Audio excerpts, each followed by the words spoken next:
wings, report in. Red 10 standing by. Red 7 standing by. Red 3 standing by. Red 6 standing by. Red 9 standing by. Red 2 standing by. Red 11 standing by. Red 5 standing by.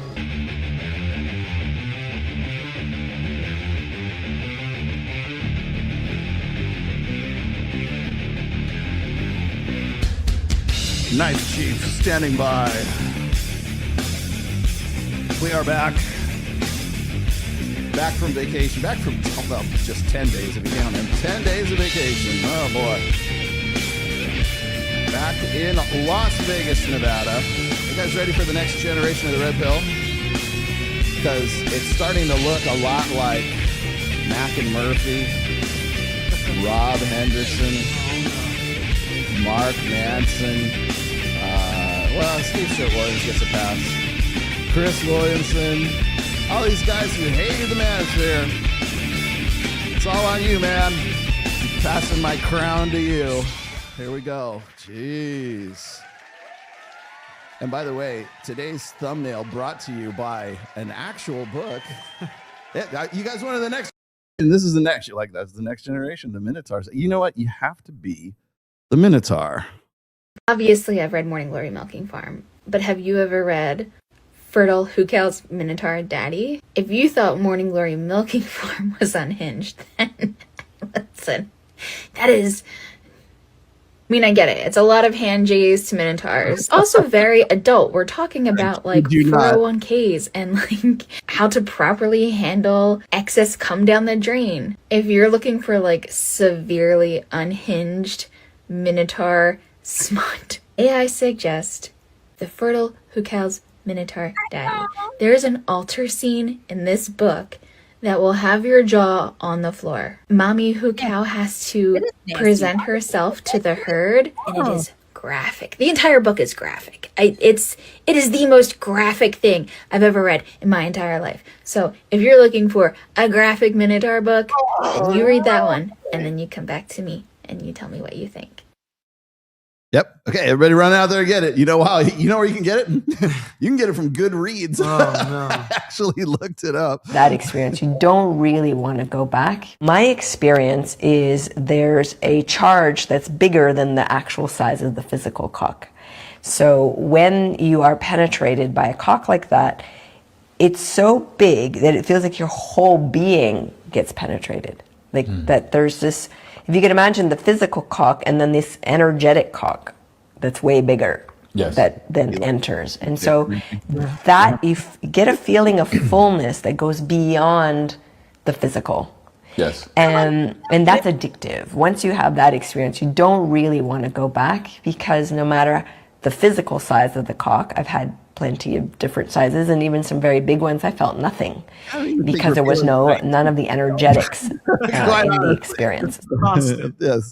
Yes. This is not going to. The repealing the 19th. We're way past that point right now. Hold on a sec. There you go. Shows us that women are less monogamous, and what I mean by that is that research shows that women crave adventure, risk, novelty. Accidentally once, Olivia was walking from the shower to the bedroom, nude. Edward saw her, and she enjoyed being seen by someone other than her husband. She was enjoying her own desirability by someone other than her husband. This is what she is craving. And so many people are not brave enough to say it. In fact, Seth gets deliriously angry. God, don't you? I love these couch shows. Can we do a couch show? We can just put everything in the couches over here, man. We can. I can make it work. Right. So Andrew Tate is in bed and he's got a tiny penis. The obsession with, say, body count. This is a great example of that, right? So if she has a high body count, she's going to be looser in her morals. She won't make a good wife. She won't be able to love. I don't think she's going to be looser to morals, but she will be looser. She won't be able to commit because something about her dopamine has been messed up. There's been a lot of just absolute nonsense put onto the internet. And there is a sense that men prize a virginal, inexperienced woman. I think a lot of people give like too much weight to in like an evolutionary sense. I think that you don't want her to have I wonder who she's talking about. have a lot of sexual experience because then she'll have some something to compare you to. It placates to this deep insecurity that men have, which is like, well, I don't know that I'm the best, the biggest, the longest lasting, coming back to those performance metrics. The longest lasting. She had to add lasting. Right? Yes. If I'm insecure about my ability to be any of those things, then I'd rather have a partner who's sexually inexperienced because she won't know any better. Oh It's like my really God. playing into like the worst tendencies of Yes, men to want to feel superior without actually like having done anything that Yes. made them better. Yeah. Why not just be an amazing lover? Yeah, And just so be an like, amazing I'm going to lover. show you that I'm the best out of everything you've ever had. That bitch is crazy. Get the eyes, man. Like if you can see the whites of her eyes, like that's a constant thing. Dude, you are dealing with some crazy bitch. But let's see, where do we go? Let's do, okay, gosh, since we're on the topic of Andrew Tate. Forget it. He's super tall, bro, and like it's super intimidating when he has so many bodyguards around him. And he came in, I was so nervous, but when he stuck his hand out and smiled, I felt safe. Just the way he asserted himself, the way he talked, the way he taught me his way of life, the way he was fearless. I understand why there's a lot of men that want to listen to him. He's not Jesus Christ though, so he's not going to be perfect. I know that this guy's an influential man, and when I see this man, I know that God's using him. Regardless of how he feels it, I know that God is using Andrew Tate to mend or bend to the will of what God's will is. Oh, yeah. Okay. Well, that's funny because he had something else to say about that not too long ago. There's here. a thing that a podcast. Oh, yeah. Hey, what's up? I made a big mistake, and I'm here to clarify it. There's a thing that the podcasters do. They create a reel to get you hooked, to get you to watch the podcast. And in my hook, What, George Janko? No you way. don't do that. You're like a man of gold. some people, it looks like I'm endorsing Andrew Tate. If you guys know who I am or That's a good endorsement. watch my content, or honestly watch the video of me sitting down with Andrew. In that podcast that I sit down with Andrew, he even says that he wants to rethink things. So I never was pointing people to Andrew Tate being the leader. I always point to Jesus as being the leader.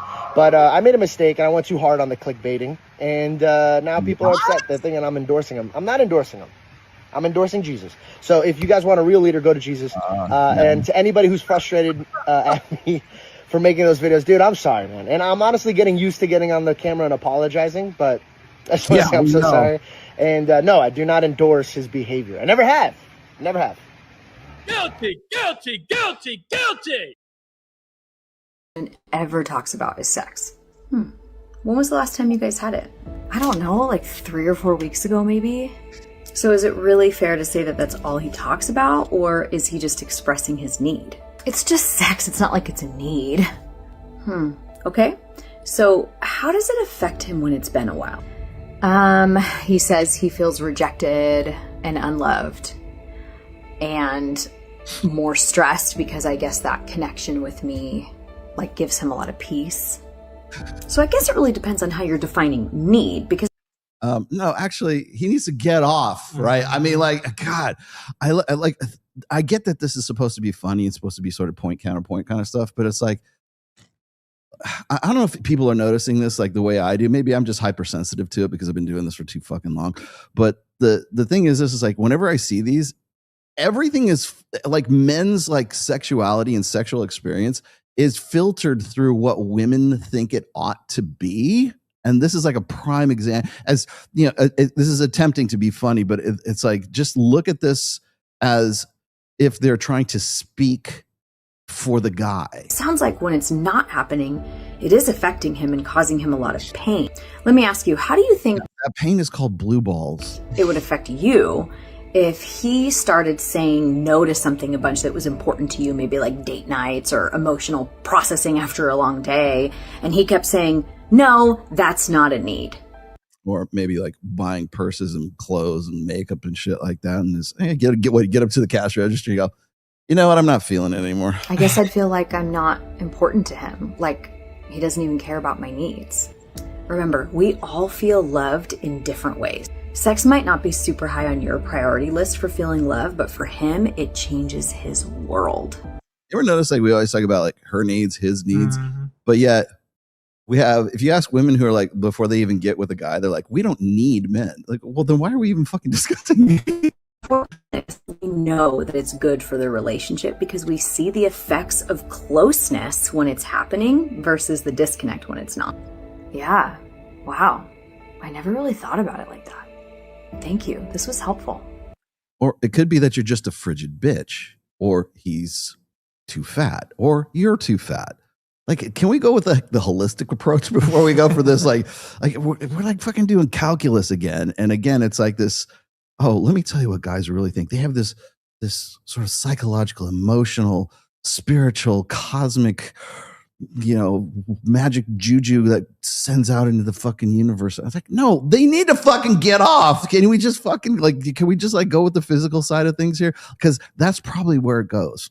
A woman. Physical touch, activates a lot in a woman because she has to be vulnerable. When a woman is naked, when a woman is in bed with somebody, she is extremely vulnerable because she's the receiver. In his head, he's thinking, I'm not hurting anybody. I'm honest from the get-go. I told them and they chose to do this. But how naive or dumb are you to think that you won't activate anything in her? You walk away thinking that, you're like the best guy because you were honest from the get-go. But that's not an honorable way to live life. It's not an honorable way to treat women.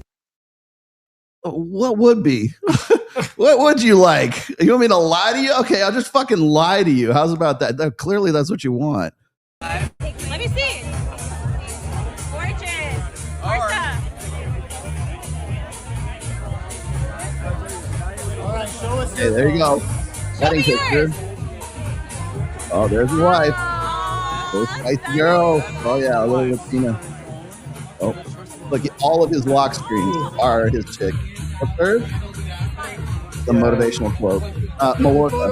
And nothing. There you go. There you go. There you go. That's it. Wait. Hold on. Here we go. Let's go. Put me on. Okay. Here we go. Wait a minute. Hold on. What's my lock screen? My lock screen is Ned. You know who's on my wife's lock screen? Ned. It's on both of our lock screens. Last one. Wait, you have to pay me the same price as I'm earning. Exactly. Like, can you afford this lifestyle? Yeah, you're picking a woman who already has a certain lifestyle, so you have to be willing to uphold that. It has to be a contract. Yeah. But I would have no problem quitting. The problem is that we make so much money. It's the problem is for them. Yeah. There you go. It's the problem is for you. No problem for me. Yes, my lips are fucked up. I'm sorry. I got sunburned like crazy in Catalina, and so I'm still like paying the price for it right now. But I know whenever I go to when I'm outside like in summertime, if it's sunshine out there, it's like, God damn it, man. It's like I have to be careful, like because I have such fair skin as it is to begin with, and it's like I got to be real careful when I'm in the fucking sun because I wasn't even thinking about it because I was out fishing the whole time, and I'm not thinking about anything. I caught some good shit too. It was great. It's a good time. How's it going? Sorry, I was going to do more from Catalina, but the internet was kind of hit or miss. It was funny because like in the morning, it was really. If I would have done shows in the morning, I probably would have been just fine. But then I got Mike Sartain asking me to jump in on some of his live streams, and the reason I'm bringing those up here first before we even jump off here is Mike was doing a series. He did two of them actually. He did a series of YouTube sort of breakdowns of the Jubilee 10 on 1 or 20 on 1 show with 20 Manosphere people versus what you call it, Mark Manson, who is supposed to be the anti-Manosphere guy right now, who was just on Chris Williamson's show.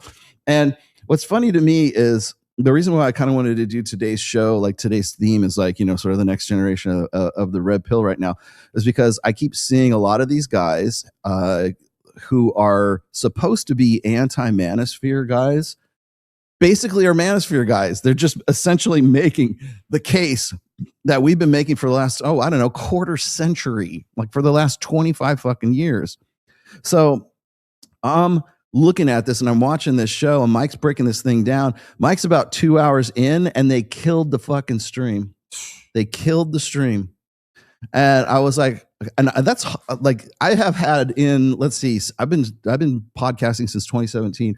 I've had one stream killed midstream. Damn. Ever.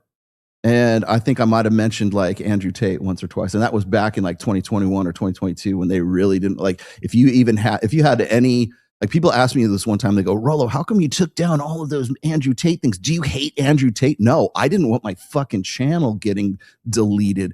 And neither did anybody else, by the way. That's what happened to Charlie midstream. Yep. He just got channel removed. It killed it, man.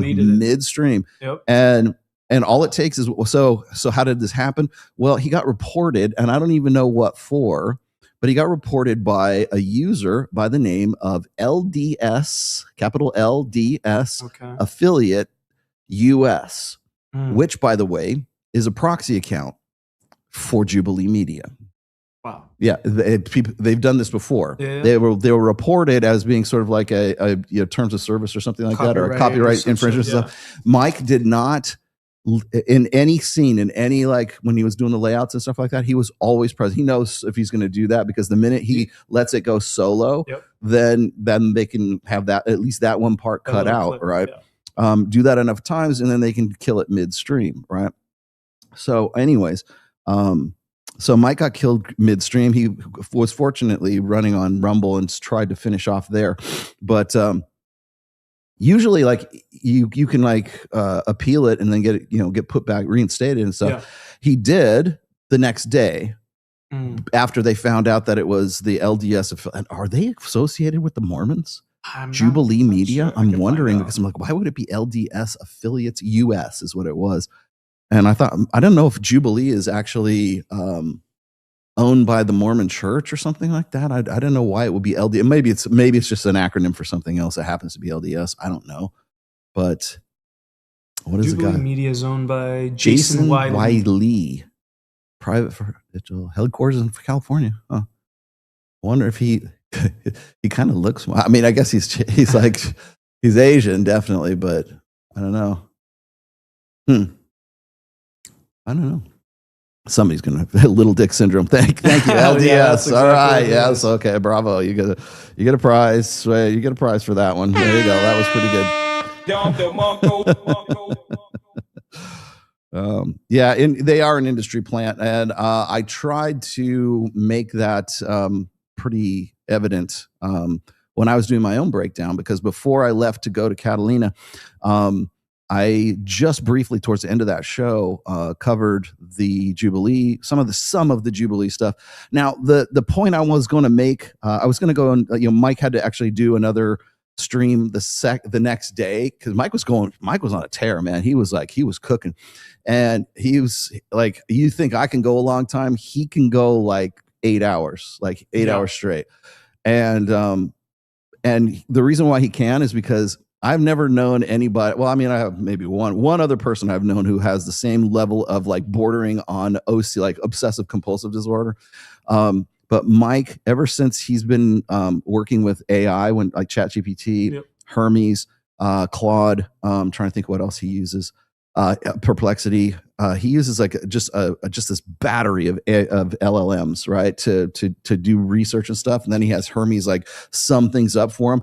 And essentially what he did was he spent probably, I think, at least half a day or maybe a full day just doing like breaking down like moment by moment by moment, like every premise that they had. And he was just a surgeon, and he just was killing point by point by point, and essentially just like eviscerated. I mean, just like completely dismantled everything Mark Manson had to say, everything that Jubilee was saying.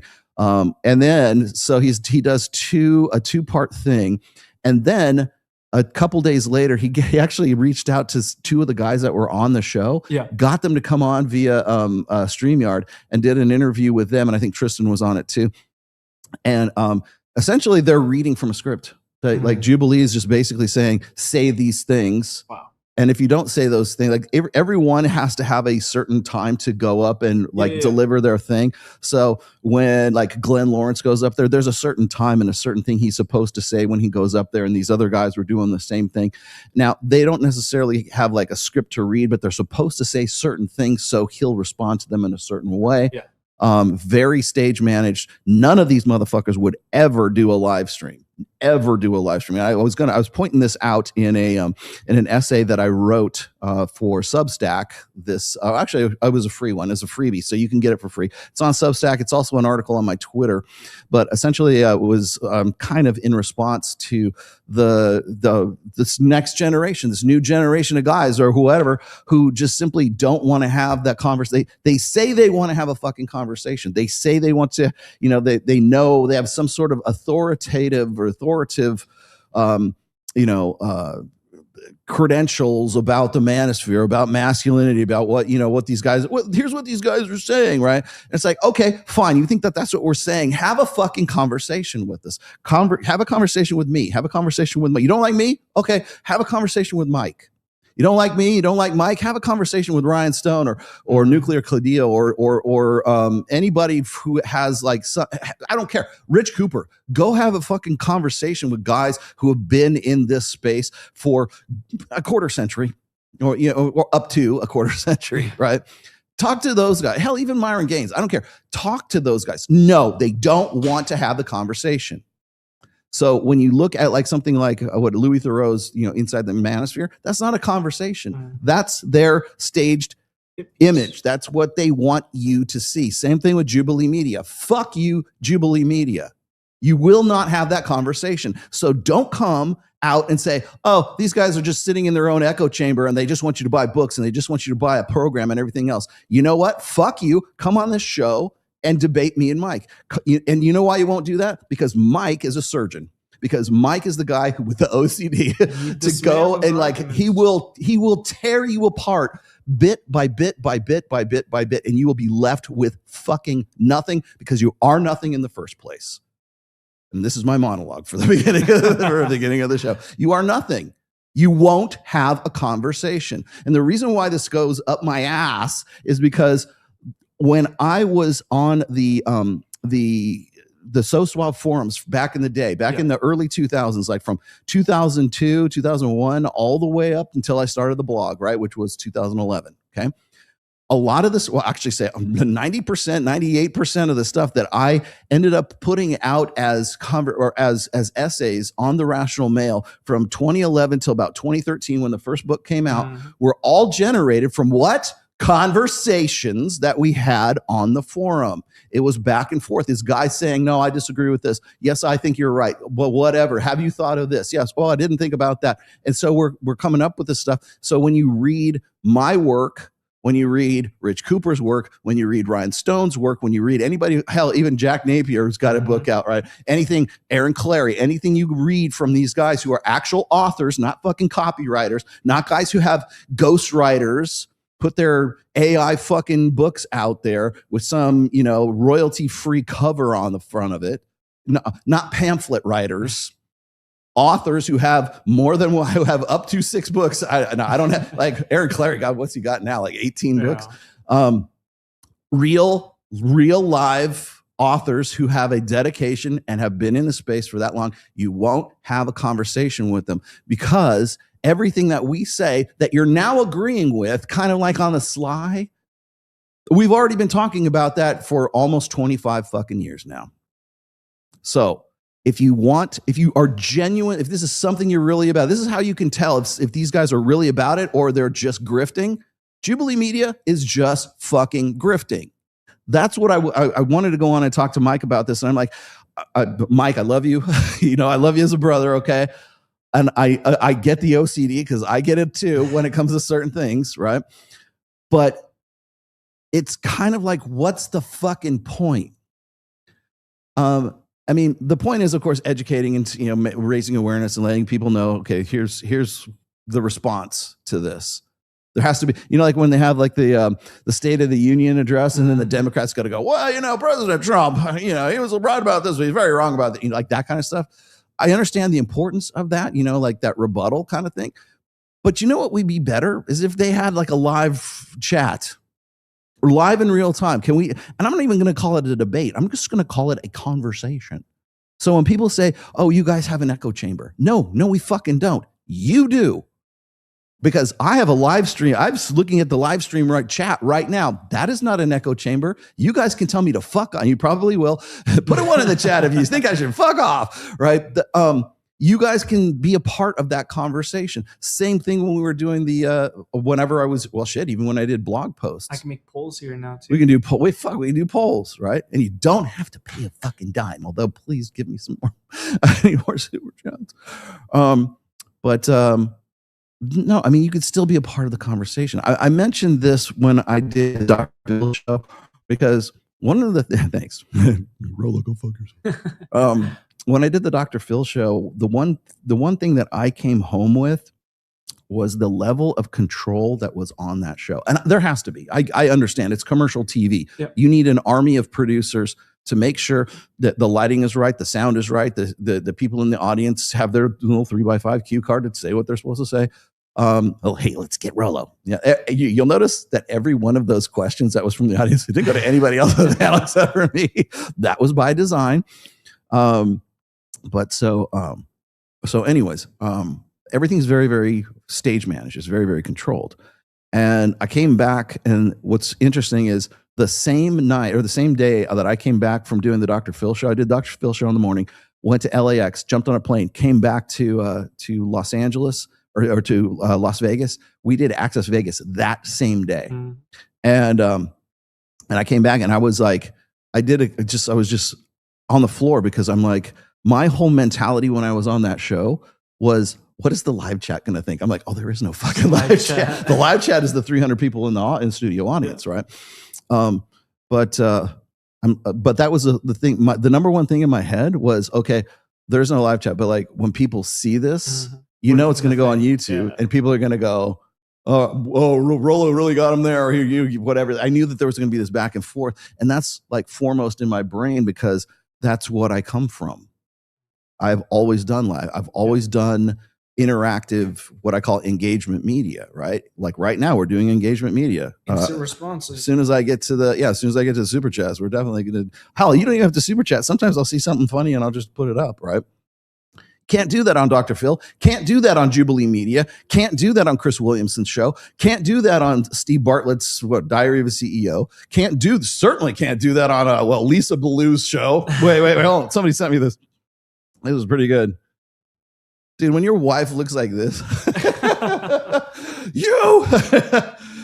if you can see the whites of her eyes over the top of her eyes, you're dealing with a crazy ass bitch. You know what's funny is like I remember when Tom Beaulieu was actually a big name. His wife is like eclipsing him right now. Like I see more of her showing up. I think I should come back to that too, because that was like there was some egregious shit, some egregious bullshit in that. Anyways, I can talk about her right now, and you guys in the chat we can engage about this, but nobody gets to talk to her directly. But this will be the same bitch that says, oh, you guys are in an echo chamber. Fuck you. You're in the echo chamber. We're here having a conversation. Why is that? Why won't you have that conversation? Because you know we will destroy your fucking narrative, just like Mike Sartain destroyed Jubilee's narrative.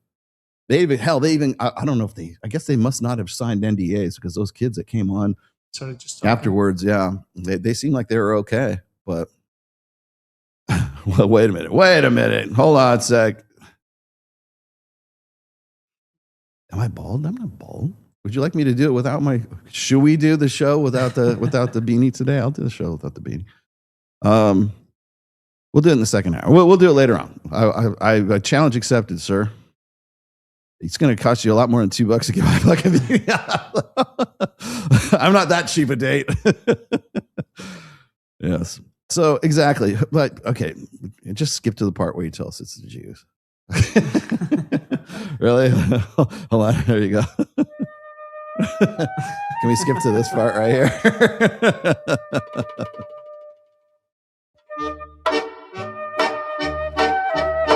No, this is not the Myron Gaines show. Sorry. All right. I say that with love. $5 for Uncle Warlock and buy a case of chapstick. Yeah, fuck. I wish I would have been too late, man. Way too late. So actually, let's just get to these right quick. Speaking of having a conversation, $500 super chat. Holy, to remove the beanie. Yeah, thanks a lot, brother. My girlfriend says Me being red pill makes her sad. Why? Yet it's what drew her in and keeps her attraction genuine and strong. She has blue pill rom-com mindset. Dude, perfect. I've got it handled, but I would appreciate your general take.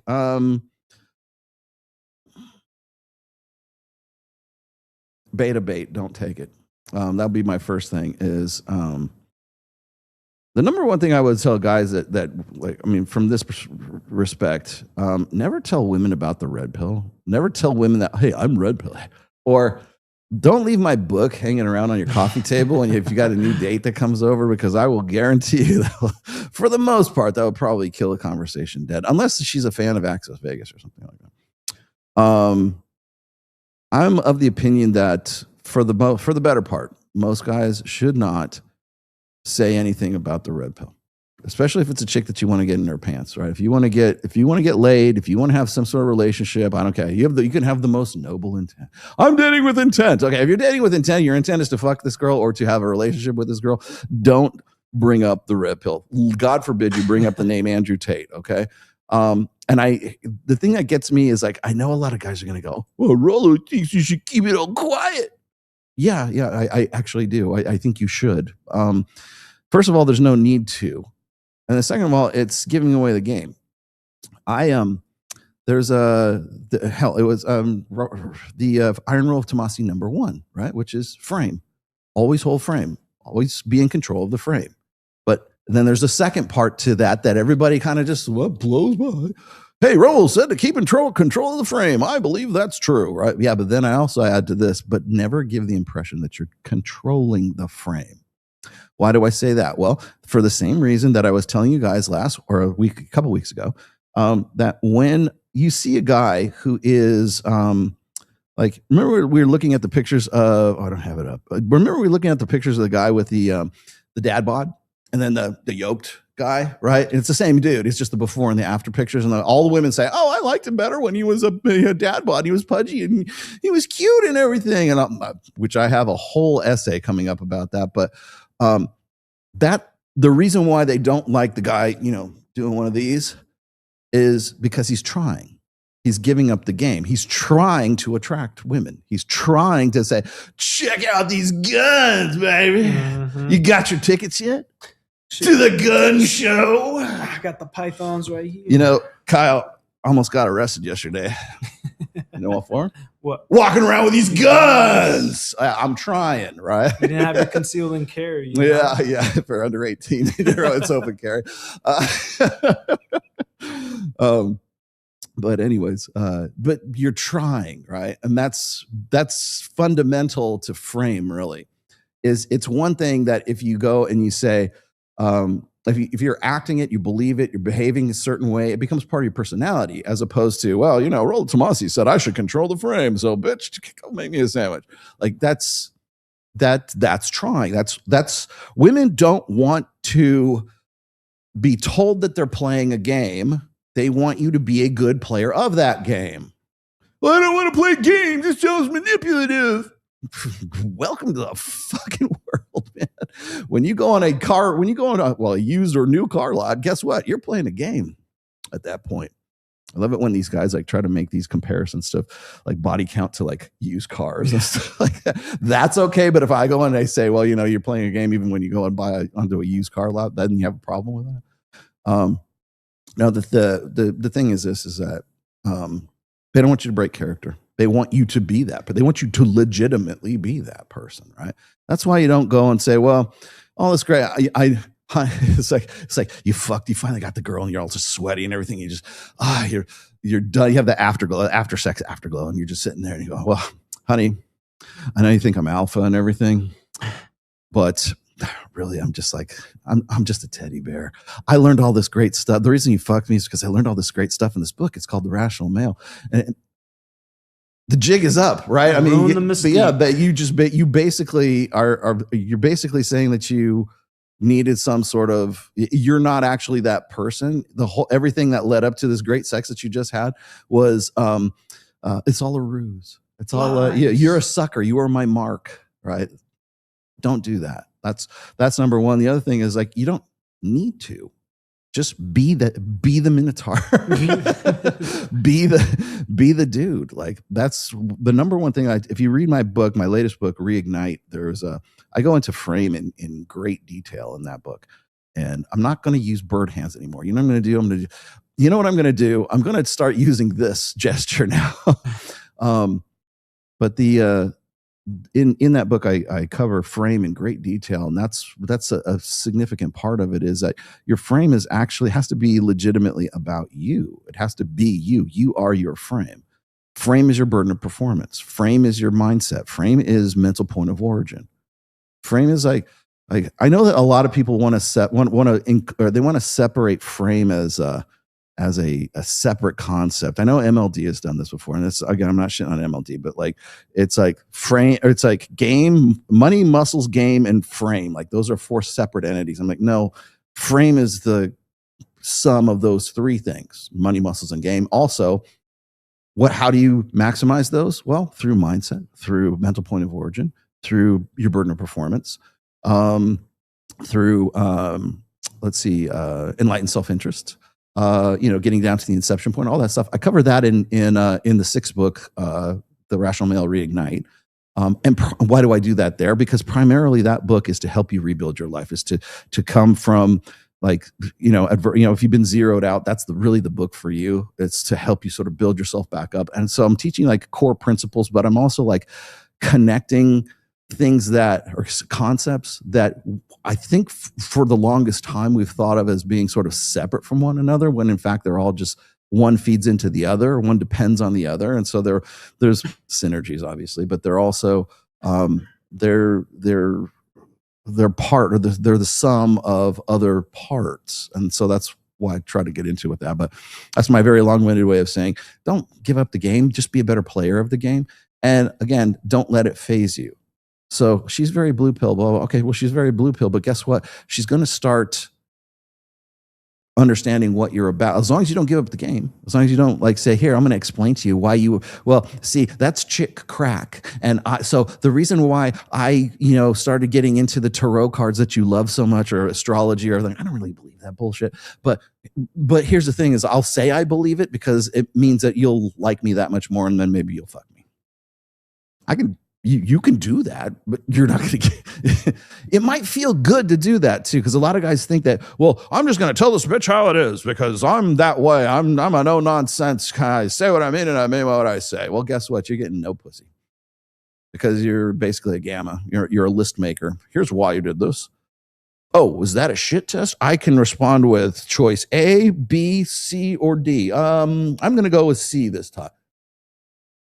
No, it has to be automatic. It has to become part of you. You have to, it's in the book I go into this. It's the internalization process. So if it's not internalized, it's an act to you. It's going to be an act to her at some point. So it has to be who you are. Let's see. What else do we have? That was actually a very good question. Thank you very much. Thanks for all you do. You really love me. Happy to see you in good health, and congratulations on the 30th anniversary. Thank you. Yes, it's been a long time coming. It's funny as people go, we're at a restaurant. The great thing about Catalina, by the way, here's the most awesome part of Catalina. First off, is like you're in the ocean. You're only like 26 miles away from Long Beach, right?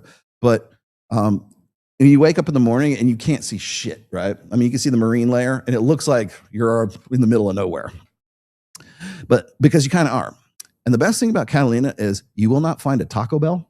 You will not find a McDonald's. You will not find a Walmart. You will not find Ben and Jerry's. You will not find all the stuff that you're used to seeing. Like when I'm driving from Long Beach back to Vegas and you go through Victorville, you go through Barstow, you go through Baker, you're going to see the same Chili's. You're going to see Applebee's. You're going to see all the same shit over and over and over again, just a different town. You don't see that in Catalina because everything is a mom and pop owned place. So if you want tacos, there's several places you can get tacos or pizza or whatever, but it's owned by somebody who's a local, which is fucking great. The only commercial place that's there is Vaughn's Supermarket. That's the only place that is. Put it up. If you come up to like Carmel Valley, like there you them kind of from Monterey Bay area. Yeah. They have laws in place where they do not allow any commercial stores or anything to come in. Right. Yeah. It's a big business. It's all it's nice. It's actually very nice. And then, I mean, is it touristy? Yes, it can be very touristy, but that's part of the charm though. And then if you know where like the cool places are, cause like I've been going there for forever since I was like 8 years old, I've been going to Catalina. It's really good. But I had this one guy, we were in a restaurant and the guy, I told him, I said, yeah, we're having our 30th anniversary today, blah, blah, blah. Yeah. And he gave us like some free appetizers and free drinks and stuff like that. Nice. And then he's like, he's like, so 30 years, how do you keep it fresh? Or how do you like, what's your advice or something like that? And I'm just like, we just do what we do. We're just a good match and we just do what we do. And it's like, it's hard to say, like, people want you to, well, I read this book. These are my 5 tips. We just do. My wife and I are both on the same page. Right.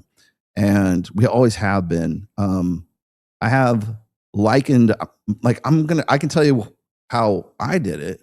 I can't tell you how you can do it. Like, people always want to say, well, Rollo, you're so anti-marriage. I'm not fucking, clearly I'm not. I've been married for 30 fucking years, man.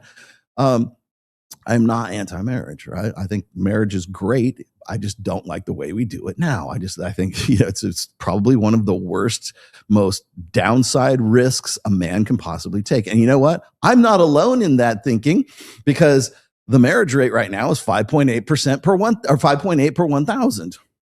So don't look at me. Oh, you're Rollo is single-handedly like responsible for the fertility rate decline and the marriage rate and divorce rates up and marriage is down. Fuck you, Rollo.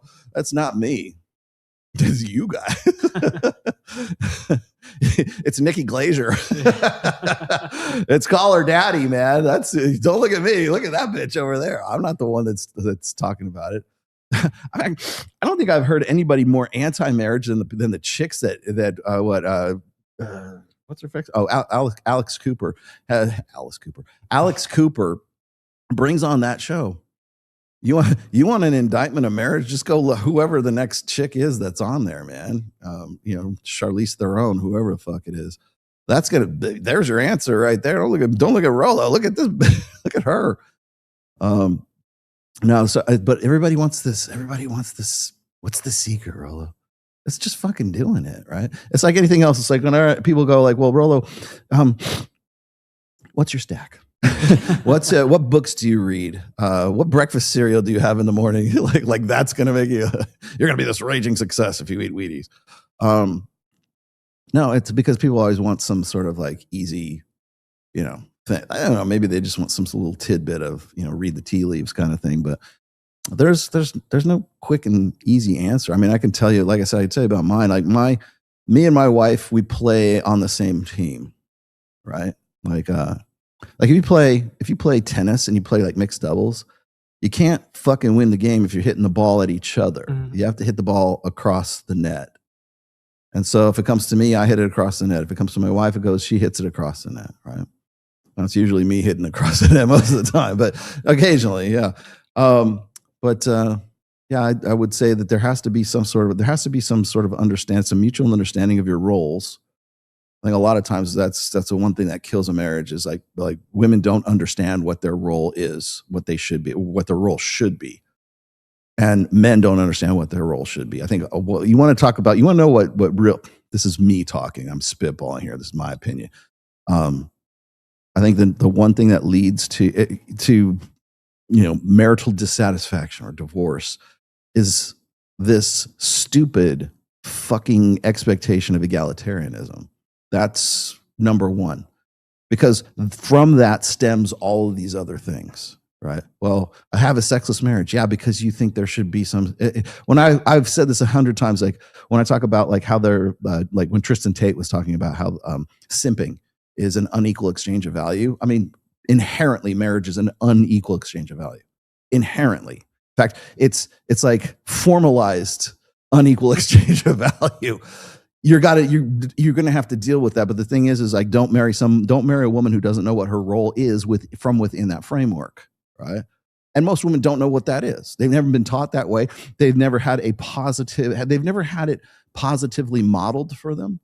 So like, for instance, like my daughter will come up to me and my wife, she did it on our anniversary, which I kind of expected, but she just loves us so much. She says, because you guys are together. Like all of her friends, well, not all of her, but like I would say probably most of her friends' parents were split up or were divorced. Mm-hmm. I think she might have one or two close personal friends whose parents are still together. All the rest of them are not. And so when she sees that, she sees me and my wife, and like, I can't get enough of my wife. I want to fuck her all the time. I want to be with her all the time. I like hanging out with her. She's fun to hang out with. She's fun to talk to. If I say, hey, I'm going to go down to the dock and go fishing and get my lips sunburned, she'll come down. Like, it's like nasty. I'm like cutting up squid and putting it on the fucking hooks and throwing it out there and catching calico sea bass.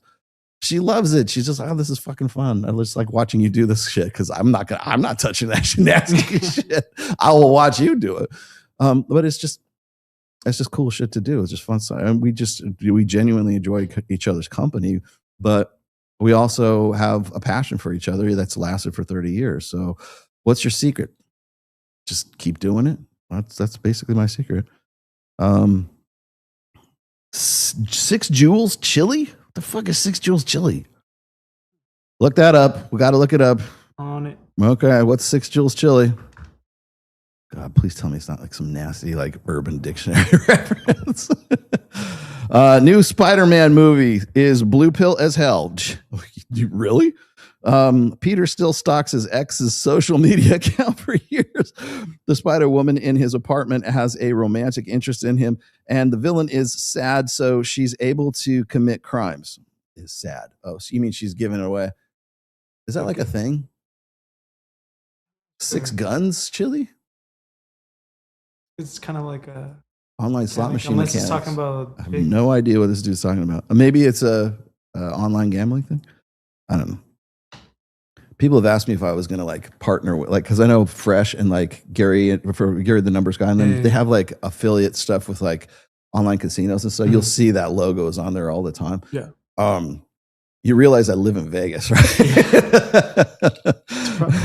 I'm not sure it would matter for me. But if you want to, I'll be happy to talk to you. But like, I don't know, it might be a moot point. Yeah. Well, guess what? I'll tell you what's funny. Since you gave me such a nice super chat, thank you, sir. Spider-Man is sort of a teenage archetype when you think about it. Mm-hmm. They've killed the character. Like nobody knows how to write Spider-Man anymore. Nobody knows how to write Han Solo anymore. A character like Han Solo anymore. They certainly have completely lost their way with respect to most comic book characters. I realize the Doctor Doom thing is coming out in December. I'm cautiously optimistic about that. I'm kind of hoping it can recapture the same thing, but I'm probably an idiot for even saying that. But people, clip that, mark that now. We're going to come back to that and really screw them. But no, if you think about it, Spider-Man and Captain America share a lot in common because they go from being these weedy, weak, skinny kids who are like essentially powerless. Like you could blow them, a gust of wind comes by and it blows them over, right? Doesn't have anything but heart.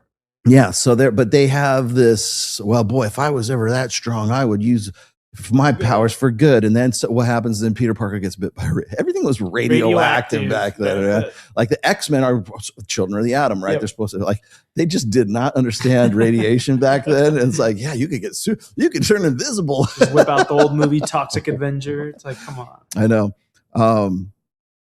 No, Fantastic Four was like cosmic radiation or cosmic waves or some shit like that. No, so then Peter Parker gets bit by a spider. He gets superpowers. He still looks like Peter Parker, right? He's still like a weesh little weedy kid. And he is a teenager. Like Stan Lee wrote him as a teenager. But with great power comes great responsibility, right? That's essentially the Uncle Ben speech. Yeah, the Uncle Ben speech is iconic of the character, right?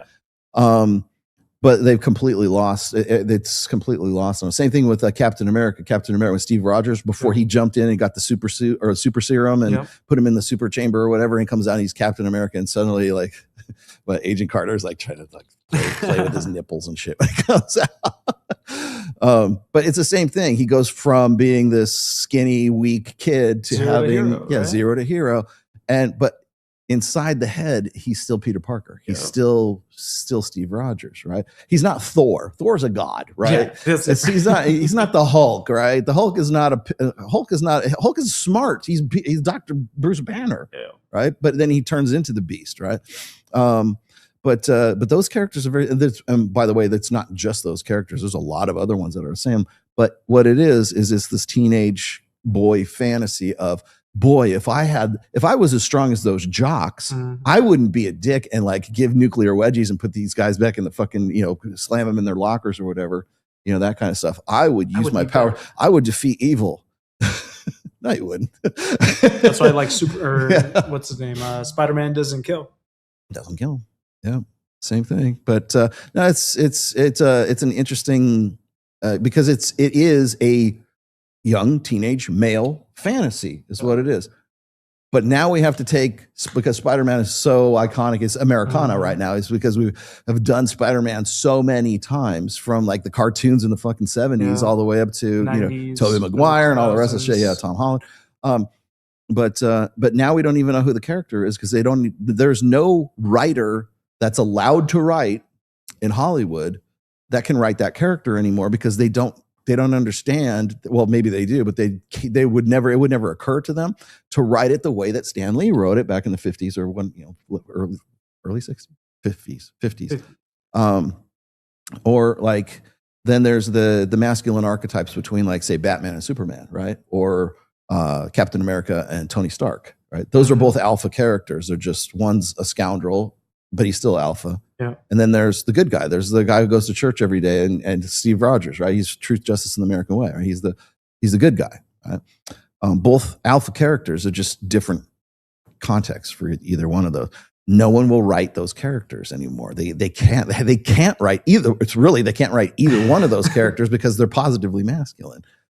So we have to give Peter Parker a fucking, Oedipus complex.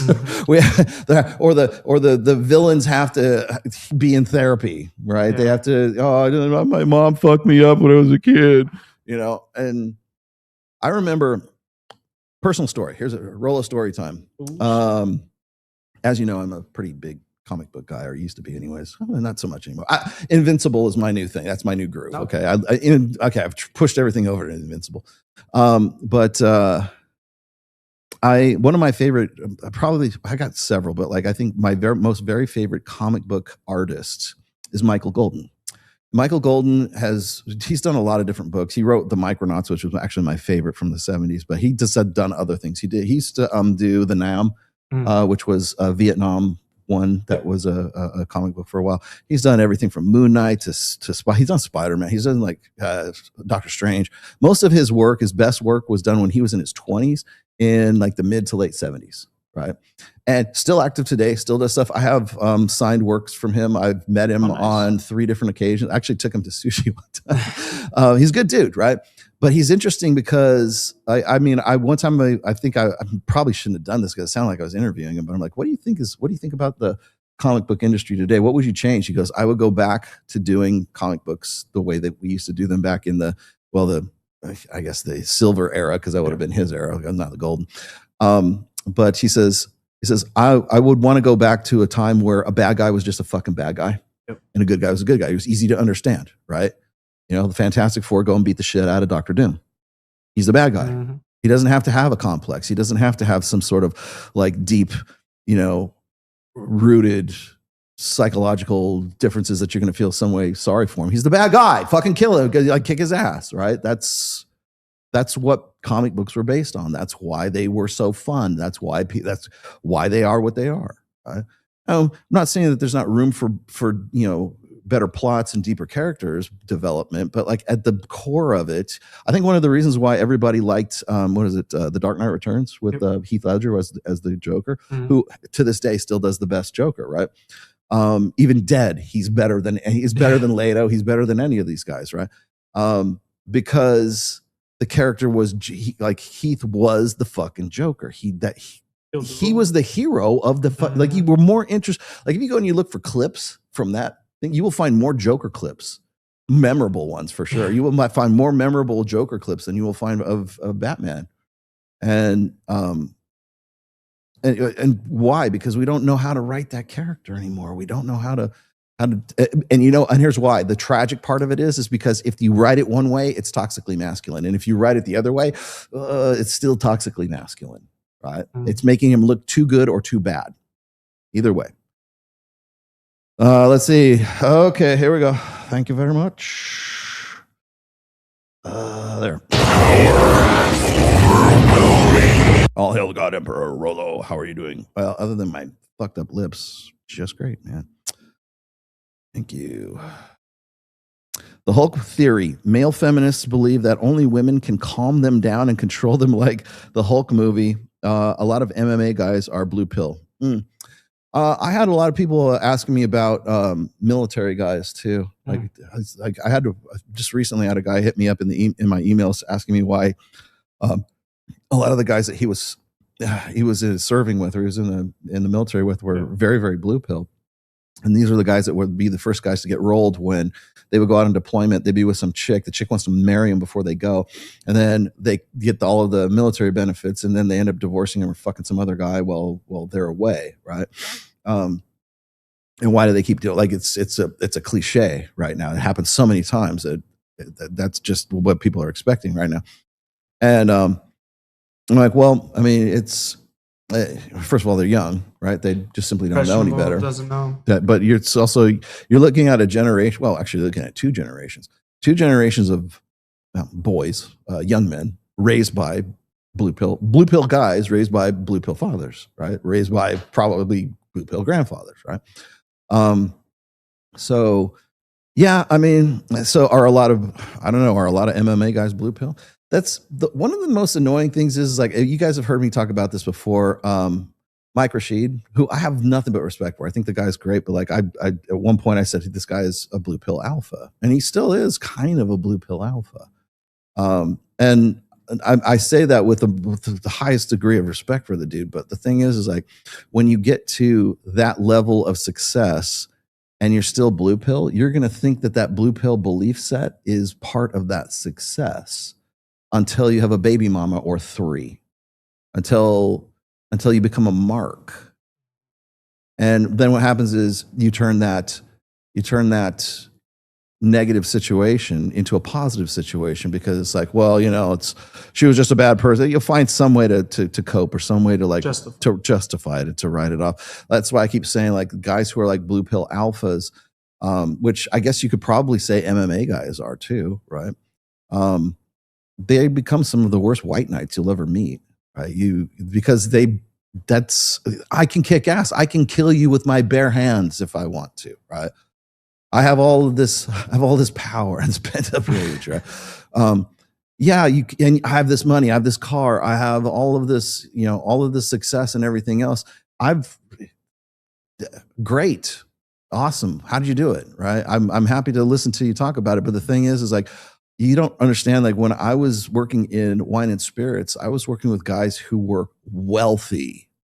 I don't mean rich. I mean change your life fucking wealthy, right? God, I forget, what was a comedian? Was it Dave Chappelle who said something about the fact that he knows like a lot of rich people, but then there's people who are wealthy. Yeah.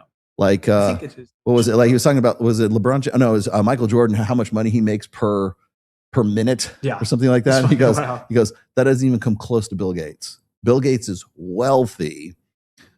Michael Jordan is very, very rich, right? Yeah. Oprah, is wealthy, but she doesn't come anywhere near like Bezos or Elon or anything like that. The people who the people who make the biggest decisions in the wine and spirits industry, and there's probably like 2 or 3 of them. These are the people that I used to work for. So I've worked for wealthy people, like people you can't even imagine how fucking wealthy they are. And you know what? I would say pretty much all of them, very much blue pill, ripe for the pickings. So just because you can kill someone with your bare hands, you are cycling a gram of tren every week. Just because you can, just because you have a lot of money, you drive a Lambo, whatever it is, that's not insurance against your mindset when it comes to women, right? In fact, if anything, you'll think that your success is a result of your mindset set towards women. So something to keep in mind when you're dealing with that. Here's your super chat. Bald. Okay, thanks. All right, well, I'm going to prove you wrong here in a moment. $5 so Uncle Rolo can buy a case of chapstick. Got that one. Okay. And they won't have a conversation with you. Oh, good. Okay, here we go. Finally, back on topic. Because you are onto the plot. He knows. We've got one that can see. Third wave feminism and hormonal birth control are responsible for weak or absent fathers / men and depopulation from social engineering. Yeah. Have you seen the video of all those people like swimming across the beaches to land on Portugal or something? Or no, land on Spanish enclave on Morocco. It's basically like the very tip of Morocco. Yeah, but that's Spain though. They're filing into Spain, right? Yeah. Okay. The reason I made a note of that, like normally I'm not the guy that's going to talk about like immigration or anything. That's not out of my wheelhouse. But in this case, I will point out that I think it was, what was it? When was it? I think it was back in like January or just February. Do you remember we did a video, or we covered a video of, or maybe I used it as an intro video, but it was the feminist government of Spain talking about how they needed to combat the Manosphere. Here you go. Here, guess what? Hear all those immigrants kind of swimming across the shore? Yeah. That's the sound of inevitability. That's the Manosphere swimming across across the channel into your country, bitch. Whatever your name is. I find it interesting that the most like immigrated countries, especially in Western Europe, they all have female-led feminist governments. To the point where I'm even aware of it because people like make me, I had to translate it because it was in Spanish, right? Talking about how bad the Manosphere is, and we need to limit the Manosphere, and we need to limit their reach, which I think is kind of ironic considering that they want to extradite Andrew Tate to the UK now. You're basically killing your own Osama bin Laden. You'll make more money if you let him free. Have you heard about the Blizzard situation? So Blizzard is the company that made that makes Warcraft. Company, Warcraft, actually makes Starcraft, Diablo too. Exactly, Overwatch and all that other stuff. So back in I think it was like early 2020 or something, they got Me Too'd, where basically all these sexual harassment cases were coming out, and they essentially it was a hostile takeover, so they could employ more women and people into that company and to other companies. And essentially, you could see the court documents from California. They had no evidence whatsoever at all, nothing. They were like claiming there was like, grape runes and all that. Yes, I'm not even kidding. It's fucking outrageous. Essentially, it's showing how the gaming industry was like taken over by women by forcing this Me Too shit through all these companies. So it was a hostile takeover, but it was like through SA charges. Exactly. Wow. And now I know where are they now. Well, they fumbled the bag, man. Yeah. Wow. Let's see. Thank you for all you guys do. You have changed my life. Thank you, sir, for your kind words. Jubilee Media. See this shit right here? Huh? Chris Williamson. See this shit right here? Steve Bartlett. All right. Oh, God. I don't know if I should show it. I'm going to show this. I will later. I'm going to get through the super chats because I have something that's really funny as fuck. Rolo is surrogacy and single fatherhood, the most safest guaranteed way to have a legacy kids without risking of a woman sabotaging everything. Good question, which I have answered on several occasions. No, it fucking isn't. I know. We were hoping for something different. I will tell you the same thing that I would tell a woman wanting to do the same thing, wanting to have artificial insemination, right? Go to a sperm bank, get that same guy's fucking sperm from Denmark so you can have cancer, baby. Their babies die from cancer. No, I will tell you the same thing is that a child needs both a masculine and a feminine model, role model, whatever you want to call it, role model, teacher, instructor, life demonstrator. You need a feminine woman and a masculine man. You want to know why my daughter is so well adjusted and wonderful and such a great little human being? Because her mom and dad are still alive. I just told you guys this a second ago, because we're still together. She's had a strong masculine, I dare say, a strong masculine role model in her father, to the point where the guy that she ended up marrying is an awful lot like me. Connor is very much a lot like me. For fuck's sake, he's a singer in my band.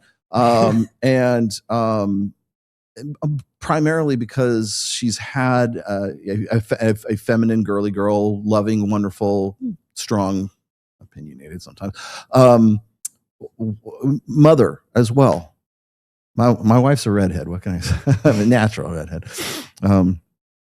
But because of that, so that's why, like, I've had people tell me this before. There's a guy I know. His name is Dr. Oz. Dr. Oz. Dr. Oz. He is me basically in Turkey. He is I've had him on the show once before.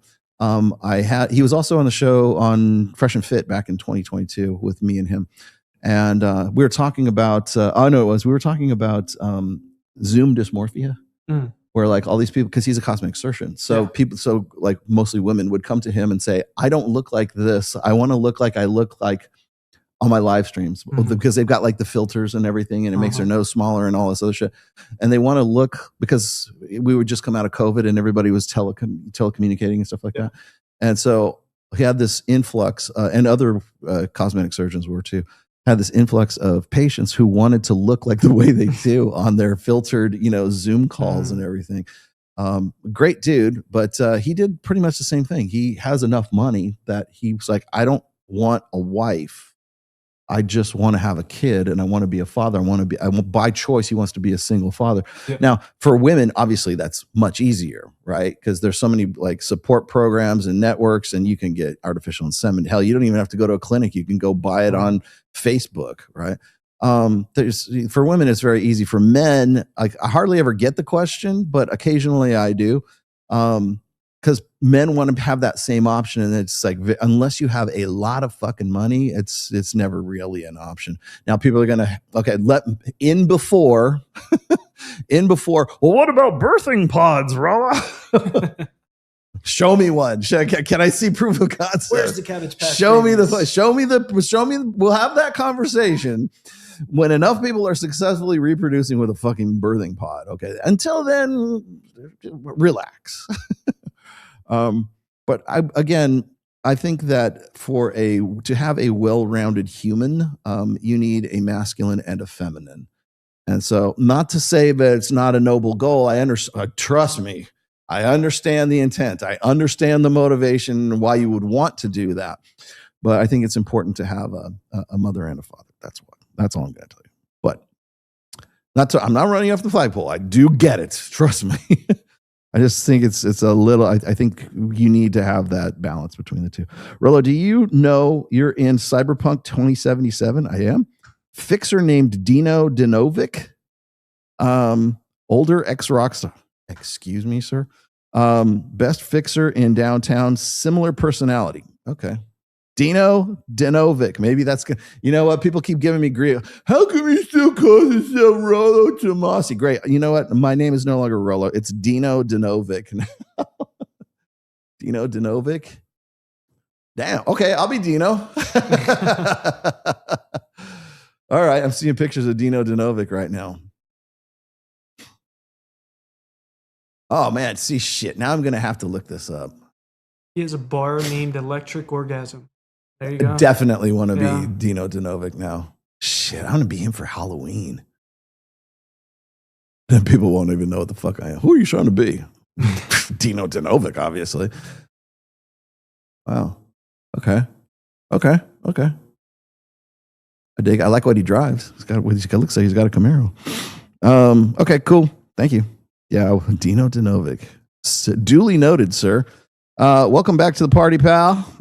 Could the high deletion rate of men be a feature, not a bug of evolution to prune out bad genes? Could it be? Yes, it could be.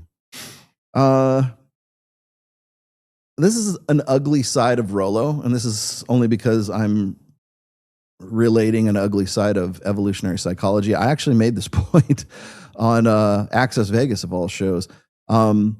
I forget which one it was. It was probably about 2 months back. I made this actual point. I said, do you think that the fact of the matter is that 80% of men are deemed unattractive by women? They don't want to have anything to do with them. You guys have seen the video I throw up there with every now and then of the girl who's talking about the guys who are never going to get laid.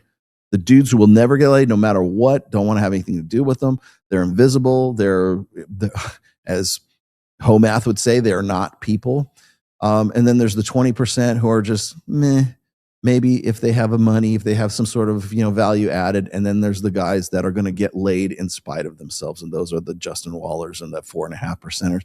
She's basically just describing, more on point for today's topic. She's basically describing everything that the Manosphere and the Red Pill have been describing 25 years now. But it's okay when she says it on TikTok from her car seat, but it's not okay when I say it. I'm a misogynist for saying it, but apparently she's just like she discovered fucking plutonium or some shit like that, right? But so anyways, yeah, could that be the case? Yeah. I'm not saying it's right or it's wrong. I'm just saying, could it be the case? Yes. The other thing is that if you go back and you look at the genomic record, as they have done, right up until about the advent of agriculture, I think it was, if memory serves, I think it was like 8,000, up to about 8,000 years ago. One man for every 17 women reproduced. That means that means 16 guys died, right? Per one guy, or did not propagate their genes into the future. Yeah, into the future, right? However you want to dice it up. Is that bad? Is that good? Maybe not. I don't know. But I will say this it's the facts. So, I love it when people keep saying, well, Rollo, you're supposed to help us all become like, I thought you were going to turn us all into alpha males. Fuck, I am. I'm the one who's going to educate you about things. You're going to be the one that's going to turn your life around for you. It ain't going to be me. And you'll be much better off if it is you that's doing it. But that most definitely could be the case. In fact, it's probably likely the case. Now, with the advent of certain technologies, we've been able to decrease that. I've been looking at this. There's this one, I don't want to say excuse, but there's this one rationale. Here, let me take that down. There's this one rationale that I've been reading recently about mortality rates prior to like 1900, I think. You know what the number one technology is that has increased human lifespan? What? The number one invention. What do you think it is?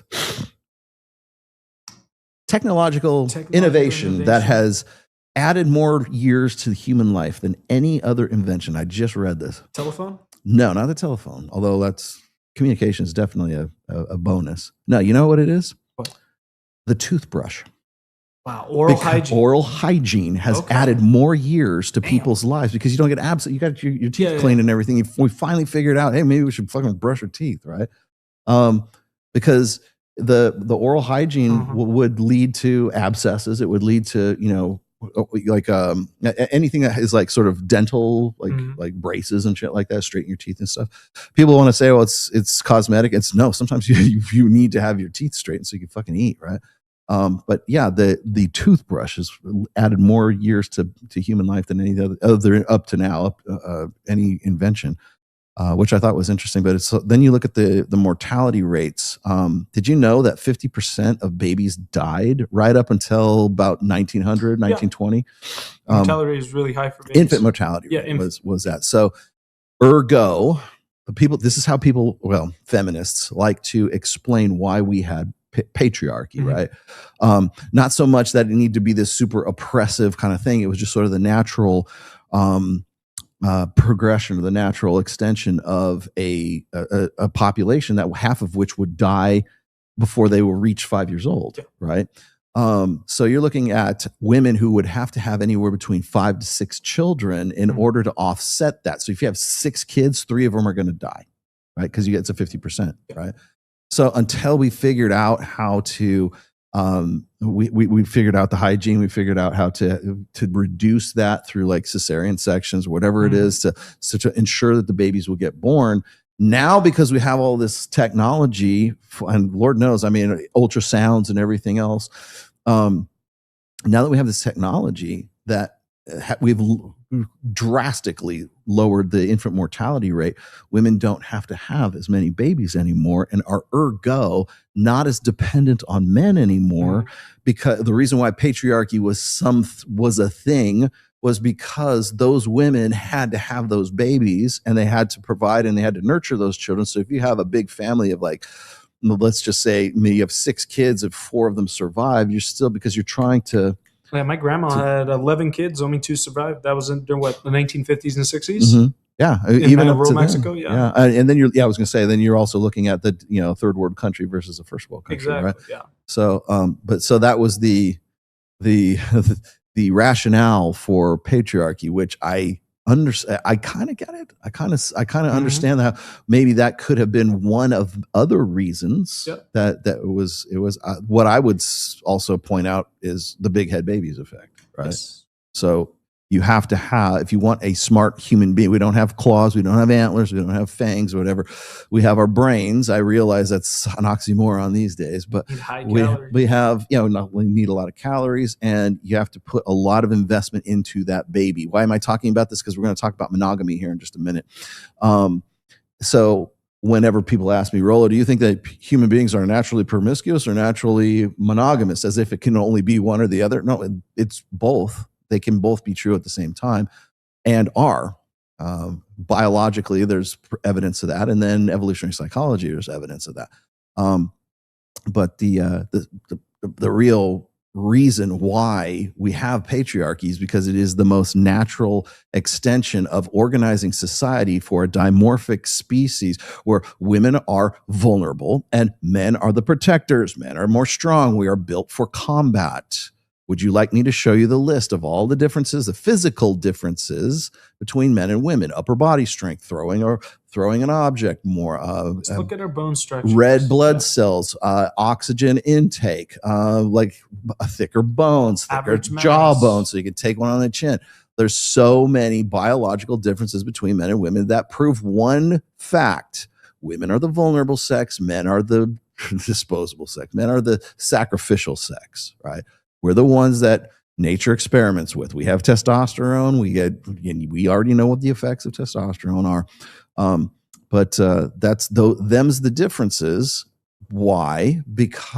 Why do men feel a natural protection towards women? Because they're fragile. And why? Because the babies are fragile and the women that are taking care of the babies are also fragile and they are the incubators of the next generation. So you might have a point in that the mortality rate was something that could be factored into patriarchy. But if me being the reductionist, once again, reduce this down a little bit further, the fact of the matter remains is that men are the protectors. We have an innate protector dynamic that can be used against us and is quite often now by traditional conservatives and by feminists. The only person who doesn't use, I will read it to you again if you'd like me to read that essay. But everything from politics to ideology to religion has been rooted in 2 things, which is finding a way to leverage the male protector dynamic to the advantage of women. The reason why the red pill is such a thorn in the side is because it says, stop, look at how you're being leveraged. Look at what's going on and make decisions accordingly. Don't be taken advantage of or manipulated by feminists or traditional conservatives. All right. So, all right, let's see. Geez, I got a lot of these today. Izakaya. Oh, that's Isekais. So Isekais? that's a genre of anime that is reborn into like a magical world after you die in your old world or something like that. Like jobless reincarnation, do 0 to hero growth better. Yeah, so jobless So is it the same? reincarnation. That dude's a fucking slob. It's horrible. And in my opinion, the anime itself is great, but the character, like the flaws are too great to fucking. It's like some lolly kind of shit, kind of mixed in. So but you can't suspend your disbelief. yeah, it's fucking a little weird, but it's a great actual anime. Like the progression of him actually going 0 to hero, being really strong as a baby, keeping his memories of like him being like a 30-year-old, mid 30-year-old, but now he's restarting life in a new world with a power system, and basically he just grows up. He's always strong, smart, already knows what he's doing. So whoever gave us that knew that you knew that. Probably. This is like the general premise of wealth and power. When you attain it, it amplifies who you already are. Thank you very much. Oh boy, do I have a story about that. That's why the self-made are interesting studies, because of the journey to become. Yes, thank you. Men must become, women just are. I think he's probably referring to the Spider-Man, the Spider-Man thing. Yeah. That's one of the, you've probably heard me say this before, but since you gave me a $10 super chat, I'll say it again. That the hero's journey is male specific. Sorry, Hollywood. Sorry, Iliad or Odyssey or whatever. No, sorry. Novak or who's the director? Peter Novak?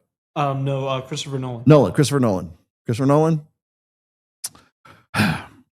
The hero's journey is a specifically male, unique genre. Okay, that's why Rey and Star Wars sucked, because she was a Mary Sue. She didn't have to become a Jedi. She was just naturally, magically a Jedi. And you know why?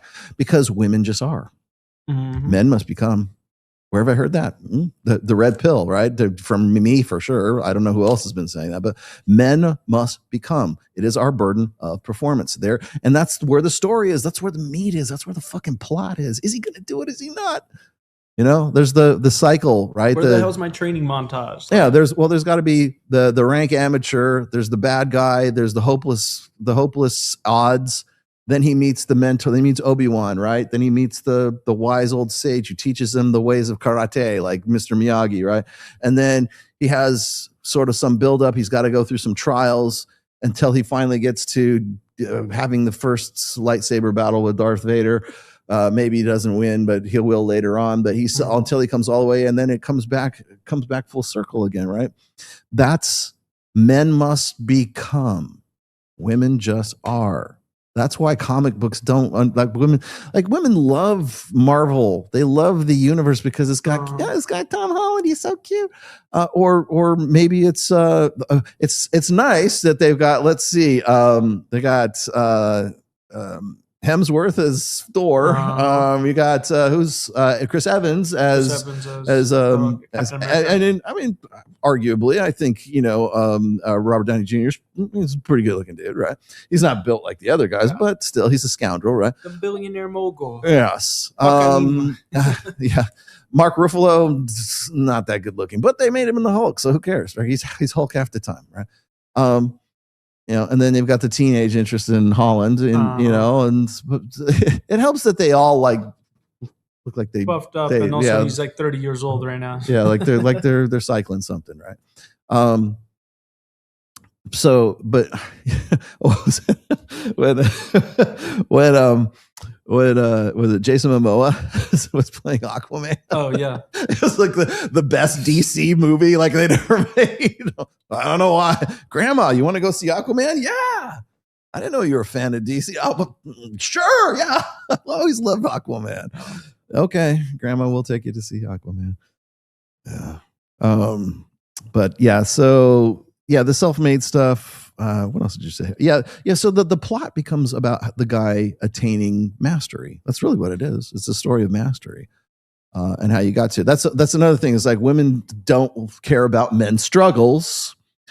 They wait at the finish line and they fuck the winners, right? So when we're talking about the male, the hero's journey, that's men's struggles. They don't care. That's why Rey just knows how to use a lightsaber, man. She didn't have to struggle to get it. She just, because she's female, she just, the magic hoo-hoo. She You want to gets know the- what the new Spider-Man or the new Spider-Man movie struggle is? Hmm. Basically, he's getting cucked out because he doesn't. He's His girlfriend doesn't know. He's getting cut. Yeah, Oh, okay. That's the that's the new struggle. God, I okay, I'm gonna admit this on live on air. There's a show called Ransom Canyon that's on Netflix. Okay. And I hate to say that, like, my wife likes the show. Kind of, it's a romantic kind of thing. It's a romance series. Really, it's a romance series, but they try to be too much to everybody, right? So it's kind of like a little bit like Yellowstone. Like, we got to save the ranch. Very you much know? pandering towards Very much so. Then we got to save the town, and then we got to save the theater, and we got to save the bar, and we got to say everything's saving, right? And then it's nothing but character development. Just there's like the plot you could probably tell in like an episode and a half, and you'd be done. And that'd be the end of the show, right? If you just follow the plot. But we need 8 episodes. So it's always this. kicking. Yes, it's who fucked who, and who got who pregnant, and who used to be a bad boy and is now a good guy, and that kind of shit. And let me tell you, there is nudity, and there is sex, and there is a little violence. There's a little bit of fighting or something like that. Yeah. But the nudity is all dudes. It's all man ass. Aaron Clary would love every minute. Gotcha, motherfucker. Gotcha, bitch. It's all man ass. And like what they're when they're building something, or they're chopping wood, or they're like hammering in like fence posts and stuff, they're always shirtless.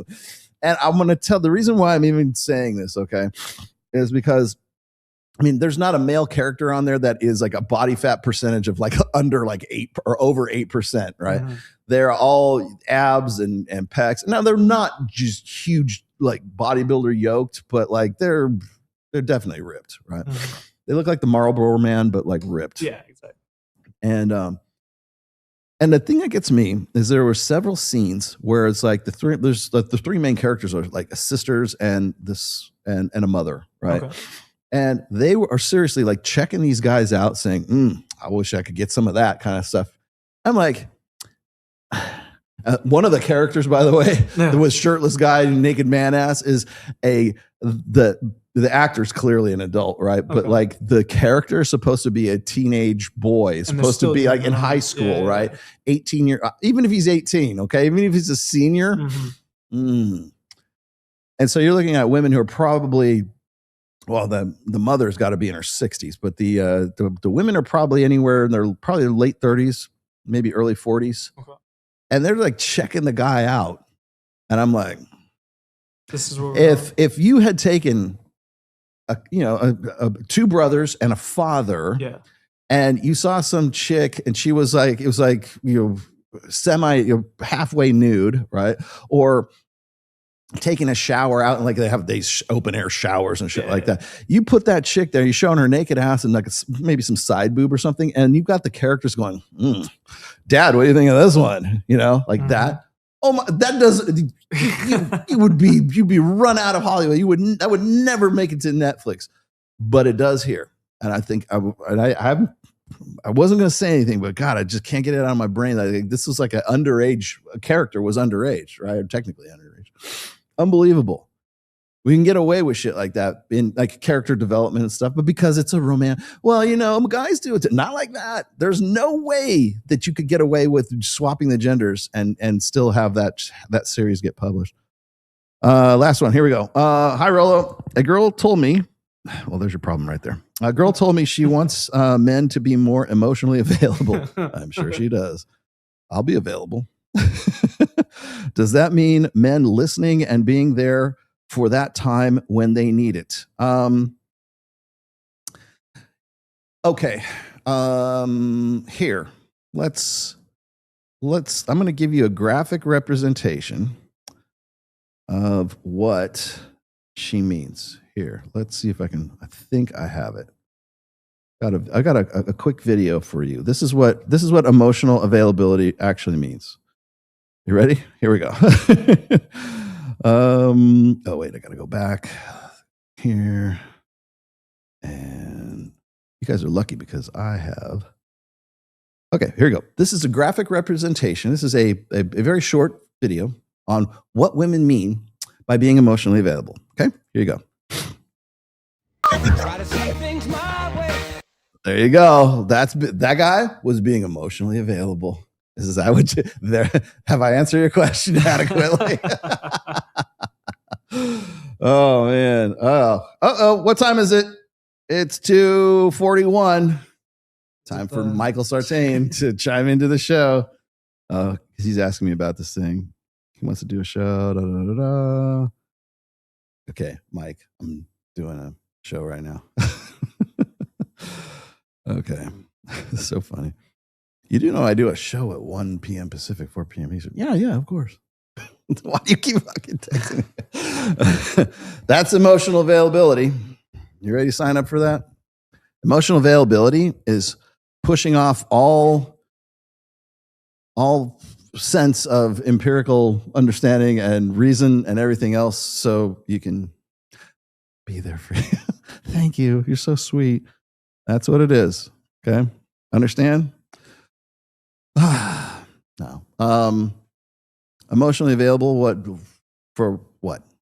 Like, not to be too flippant or anything like that, but I think that a lot of times, like when women, that quite honestly, I think that the emotional availability thing is a cop out.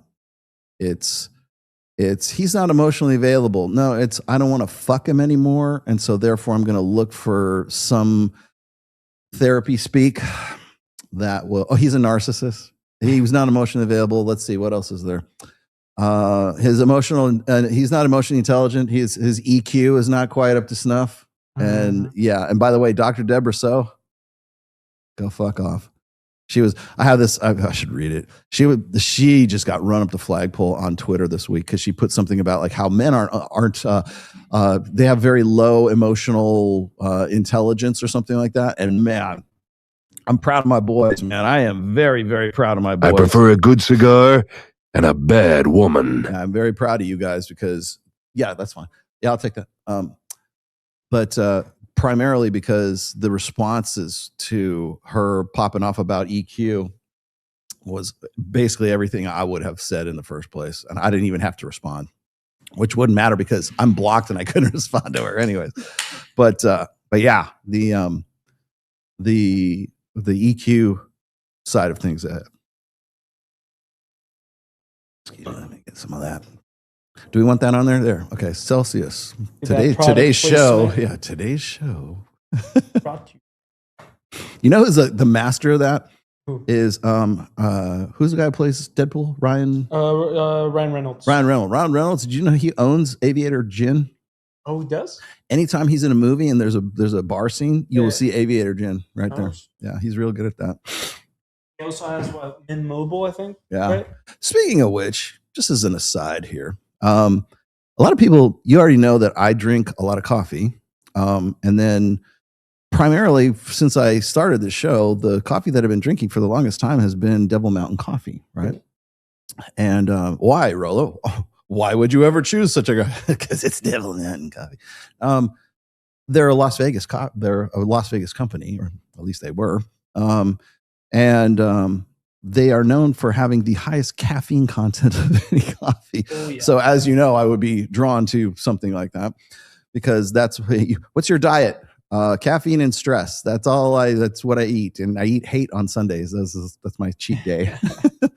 Anyways, Devil Mountain Coffee's been out of business. I just found out about a month ago that they've been out of business for something like 4 months now. Yeah. And so I've been buying Devil Mountain Coffee off of eBay because there's people who had leftover stuff. And I'm serious. Like they were selling, when I was buying it, I was getting it for somewhere between like about $50 or $60 for a pound, right?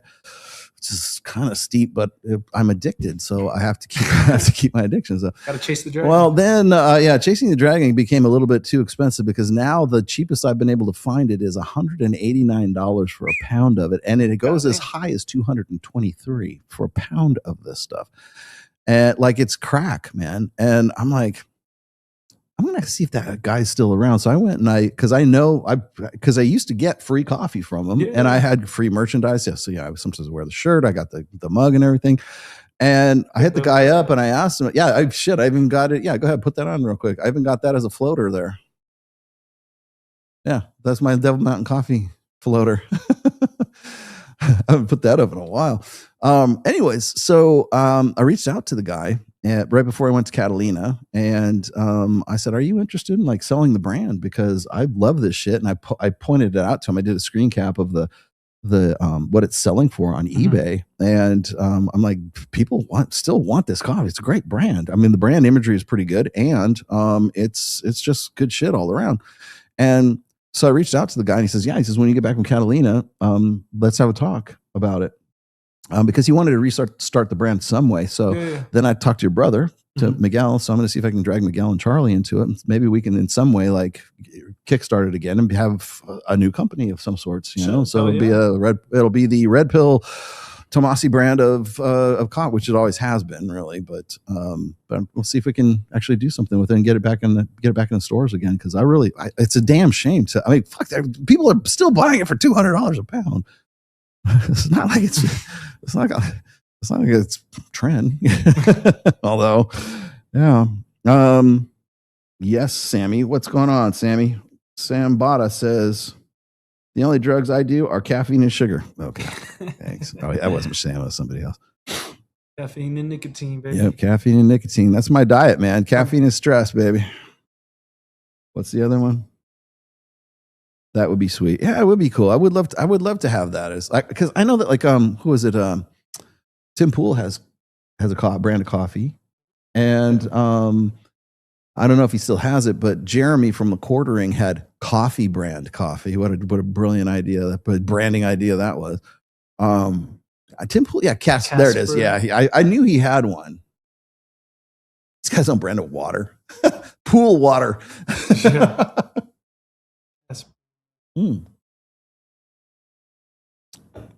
So that is his. He's at the back. Oh no, that's redhead, libertarian chick, whatever her name is. Yeah, Cast Brew Coffee. Why not? Let's get fucking Devil Mountain. Let's it should be. Everybody else got a coffee. I'm gonna have Devil Mountain coffee. And how perfect! Devil Mountain coffee. Come on. The styling's already it's already there. It's already done. It's turnkey. Let's just get it back on the shelves again. I'll hit you with the monster. Let's get Devil Mountain coffee. It has the highest caffeine content. You know what the caffeine content is? It's actually 1,555 that's fucking crazy. Per cup of milligrams. 1,500. I don't know what that actually is. It's 1,555. Devil Mountain coffee. Just put Devil Mountain coffee. There's a lot of devil coffees, but you have to put, type in Devil Mountain. Caffeine content, yeah. So about a 15. Look at that shit. 1,555 milligrams of caffeine per 12-ounce cup. That's my fucking brand of coffee. Mind you, a Celsius is around 200, 220, I think. Really? 210. Yeah, 210. So you would have to drink like 5 of these to even catch up to that. Roughly 6 times the caffeine of an average cup of drip coffee, which typically has around 95 milligrams to 150 per 12 ounces. Those are rookie numbers. You got to get those numbers up. Yeah. EQ is a fad. It doesn't even exist. You're right.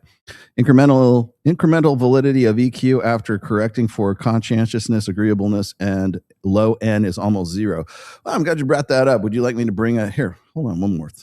Since we're at it, I have it's in my bookmarks actually, and I want to say is it an emotion?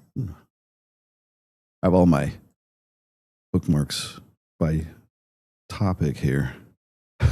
Did you know microdosing psychedelic substances such as psilocybin does not produce any measurable antidepressant or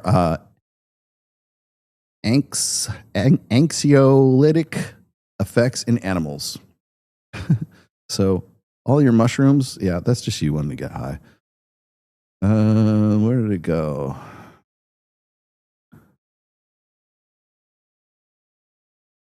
Boy, people really don't like the sex differences. But that book, Billionaires of Sex Differences, I'll tell you the one thing that's going to really fucking bake your lobster is the differences in emotionality between men and women. Guess what? We were right. One more fucking time. Oh, wait, no, it's not in here. It's in gender intelligence. Hold on a second. Since you gave me this wonderful, there it is, gender intelligence. Since you gave me this wonderful breakdown of IQ versus EQ. There you go. Okay. This is it.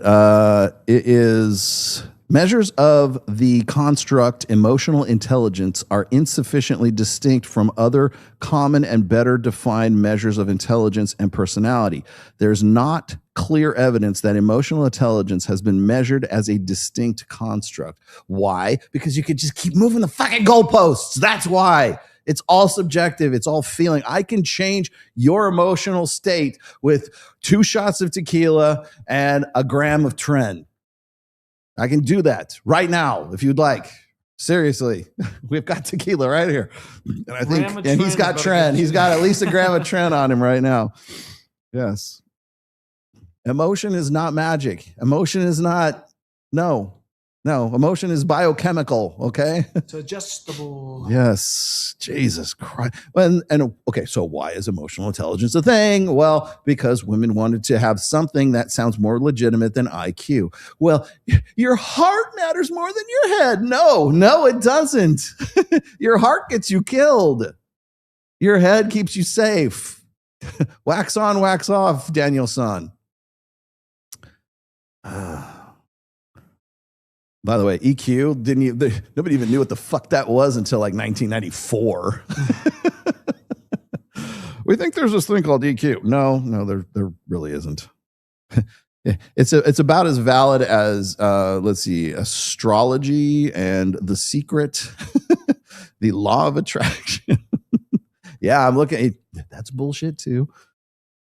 EQ is gay. Anyways, this is true. All right, you win. Here you go. Thank you. That is why Aaron Clary is so emotionally available. You can click this one right here. Hold on, let me find it. You do it. Drink electrolytes packet? No, before caffeine. I'm not drinking. Oh, wait, are you switching me out? Which one? Yeah, I'm trying to find which one it is. Where Miguel has it. Wait, switch me back. I got the perfect one. There we go. Hold on. Oh, I don't have emotional damage on here. I had an emotional damage one. It's on my it's on my home one. Here, I'll show you this one for that. The top right one. Gay. You know what I need? I need a sound. People will give this to me now. Yeah, I need a sound drop for when Dimebag Darrell from Pantera, when he's talking about that's pushing maximum gayity. I need that sound drop. Oh, I just thought of that. That would be great.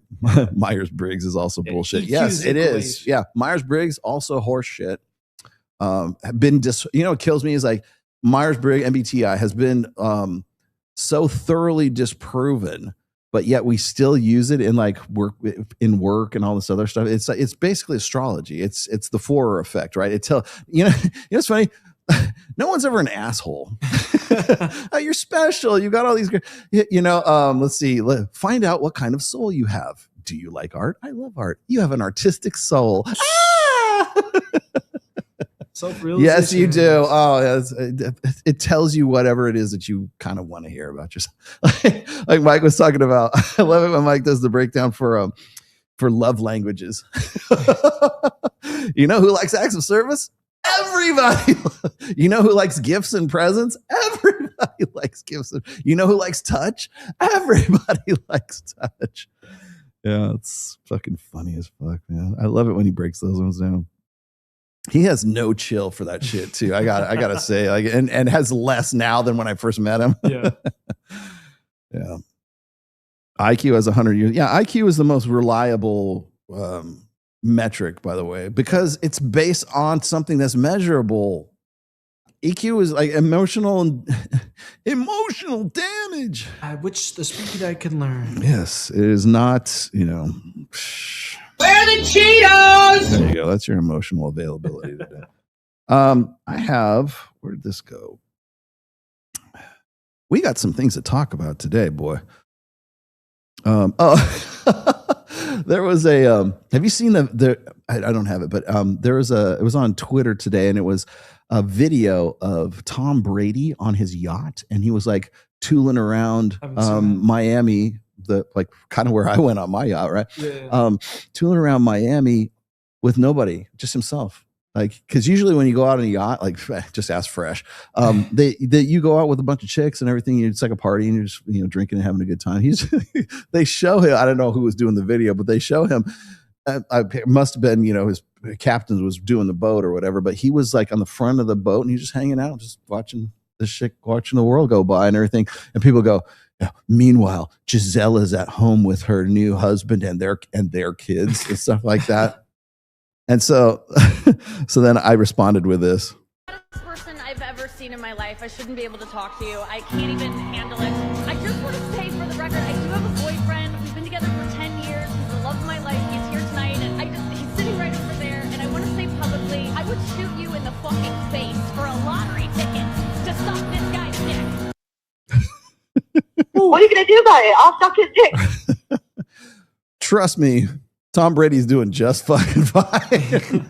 he's okay. Don't worry. The gun's not in his mouth or anything. He's A-okay. Oh, and that's Nikki Glaser. Imagine being married to Nikki Glaser. Or the boyfriend, I guess, for 10 years with Nikki Glaser. Yeah, it'd be over after that. Actually, it would have been over before 10 years, but yeah, Giselle got alpha widowed. Yeah, she did. Tom, did Giselle go out with Leonardo DiCaprio? I'm not sure. I don't know. Somebody's saying that she got alpha widowed after Leo. Yeah, maybe she did. I seem to remember something about that. Giselle, what? Bunkin or whatever her name was. Oh, Buchanan, basically. Butt chin. There. Leo. Yeah. They did on and off for 2000. years. Oh man, that was a while ago. She must have been way young. You got her at the prime time. Yep. Oh man, turn that out, man. Oh, put that on. Yeah, put that on. You have to put that on screen. Yeah, give me a second. Put that on screen for sure. Oh man, he turned that out. I know everything I'm doing is wrong right now. Take her out. There you go. Second. Holy mackerel! Look at that. Gosh, look how young she is. I wonder how old she is in that. I can find out right now. Well, because remember, he only She was 20. 20. He was 25. Oh, shit. Cool. Oh man. Yeah, this is prime time right after Titanic and everything. Mm-hmm. Yeah, because so it's 2000. So Titanic was 1997. Yeah. 7 or 8? 98. God, 2 years after that, he's 97. 97. 3 years after that, he's with Giselle. Yeah, you're probably right. Basically 98 is December 19th. Alpha widowed. I'm going with the alpha widow. You're correct, sir. You win. Yeah, you get the prize for today. Actually, that wasn't even the video I was looking for. Where do we go? Here it is. Podcast, please. Topics, video topics today, brought to you by Double Mountain Coffee. That was not what I was looking for. Oh, here it is. I don't know if I wanted to do that one. Oh. You probably haven't seen this yet, but I'll throw it out there anyways. Where did it go? Do I have Scott Galloway? Where's Scott Galloway? Oh, I put it in the other one here. Hang on. All right, boy. Here's okay. So today's topic, boys and girls, is of course the next generation of the red pill. Well, I don't think anybody really represents the red pill quite the way that Scott Galloway does. Doxed. You've been doxed. What? Tell me. So I don't know if you've heard, but Mayor Mamdani has decided to release a list of the 950,000 residences with addresses and names that might be eligible for his pied-à-terre tax. I came out in favor of this tax. This is the definition. He's taken a legitimate source of tax revenue and he's turning it into a wanted poster. And the question I would have is, other than trying to identify and imply these people have done something wrong, and then 18 months after a healthcare CEO was executed in the street and then published the list, what is the upside here? Why is he doing this? Because you're a white guy. Because you have money. Because you're you. Oh my God. Oh, I'm sorry, Scott. Oh no, we got you, man. Solidarity, bro. Yeah. Jesus Christ. I got doxxed by Mom Don, by the guy, by the mayor, by the dude he voted for, by the dude he was supporting, by the tax or whatever. And I'll tell you what's killing me is that like the first thing that came to my mind when I first saw this, because this guy gave this to me in my Twitter DMs, and the first quote I thought of was that Churchill quote, like an appeaser is a guy who feeds the crocodile in the hopes that he eats him last. Guess what? It's dinner time. It's time to eat. Time to eat, Scott. Yeah, this is you, man. This is you. You brought this. This is on you. And what's funny is like everybody's like, it's obvious to everybody responding to this. Like everybody in the chat is just, or everybody in the responses to this tweet is that everybody's just piling on, right? Which I would have expected, right? It's obvious, except for Scott. Scott doesn't understand why he's being thrown under a bus. And I'll tell you this: once we get past the Manosphere satanic panic, right? Once we get past the moral crisis, the moral panic of the Manosphere, guess what? You're gone like a fart in the wind. You will have outlived your usefulness to your paymasters or whoever the fuck it is. It's like bankrolling you right now, Scott. And you will be hated for all this other shit, and you will be abandoned by the same people who, I don't understand. Like, I do. Everybody else does. So, like, at what point does like people like fucking wake up? At what point do you just sort of like get you get a clue, right? I've said this before on a few occasions, like when guys like become like quote unquote red pill. I don't like to call it a verb because I don't really see it as like being, red pill. But at some point you kind of have to like reassess things. And usually that's at a point of crisis. It's usually at like your girlfriend broke up with you. You're in a divorce. You lost your business. You've been zeroed out at some point. That's the thing about like guys, like for a male mindset, like men, I think are innately, naturally, it takes a lot to get to this point, but I think that at least they have the capacity for like self-reflection to say, you know what? Maybe everything I've thought up to this point has not been what I thought it was, right? There's a guy, and I've described him in a couple of my books. His name is Thomas Ball. And Thomas Ball ended up self-immolating himself, like setting himself on fire, literally setting himself on fire on the courthouse steps after he lost custody of his kids. And he wrote a very long, I think 50 or 70,000 word manifesto about like what he had gone through. And I actually wrote an essay about this. It's called The Other Set of Books, right? Which is really the other set of rules. And essentially, I mean, without going into the detail he did, there are the rules that you think everyone is playing by. And this is probably one of the best ways I can describe, quote unquote, the red pill, right? It's not about like, oh, you take the red pill and you believe what I believe, and then you take the blue pill and you stay stuck in your stupidity, right?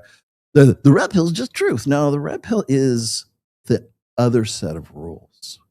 The red pill is the set of rules that everybody else is really playing by. Even if they don't know they're playing by it, they're still playing by those rules. But the blue pill is the rules that you have thought of as being the right way to do things for the longest time until you're on the sharp end of the stick for those rules, right? Everybody should do what I say. Everybody should play by the book. Everybody should go to church on Sunday. Everybody should have a job. Everybody should go to college. Everybody has a right to X, Y, and Z, right?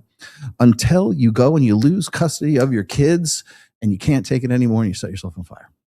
Because the rule book and the rules that you thought everybody else was playing by are not those rules. Here's the other set of rules. This is what Thomas Ball, those are his words, not mine. These are the actual rules that everybody else is playing by. That's the red pill. Then there's the blue pill. But then in between the old set of rules and the new set of rules is the gulf. It's the abyss.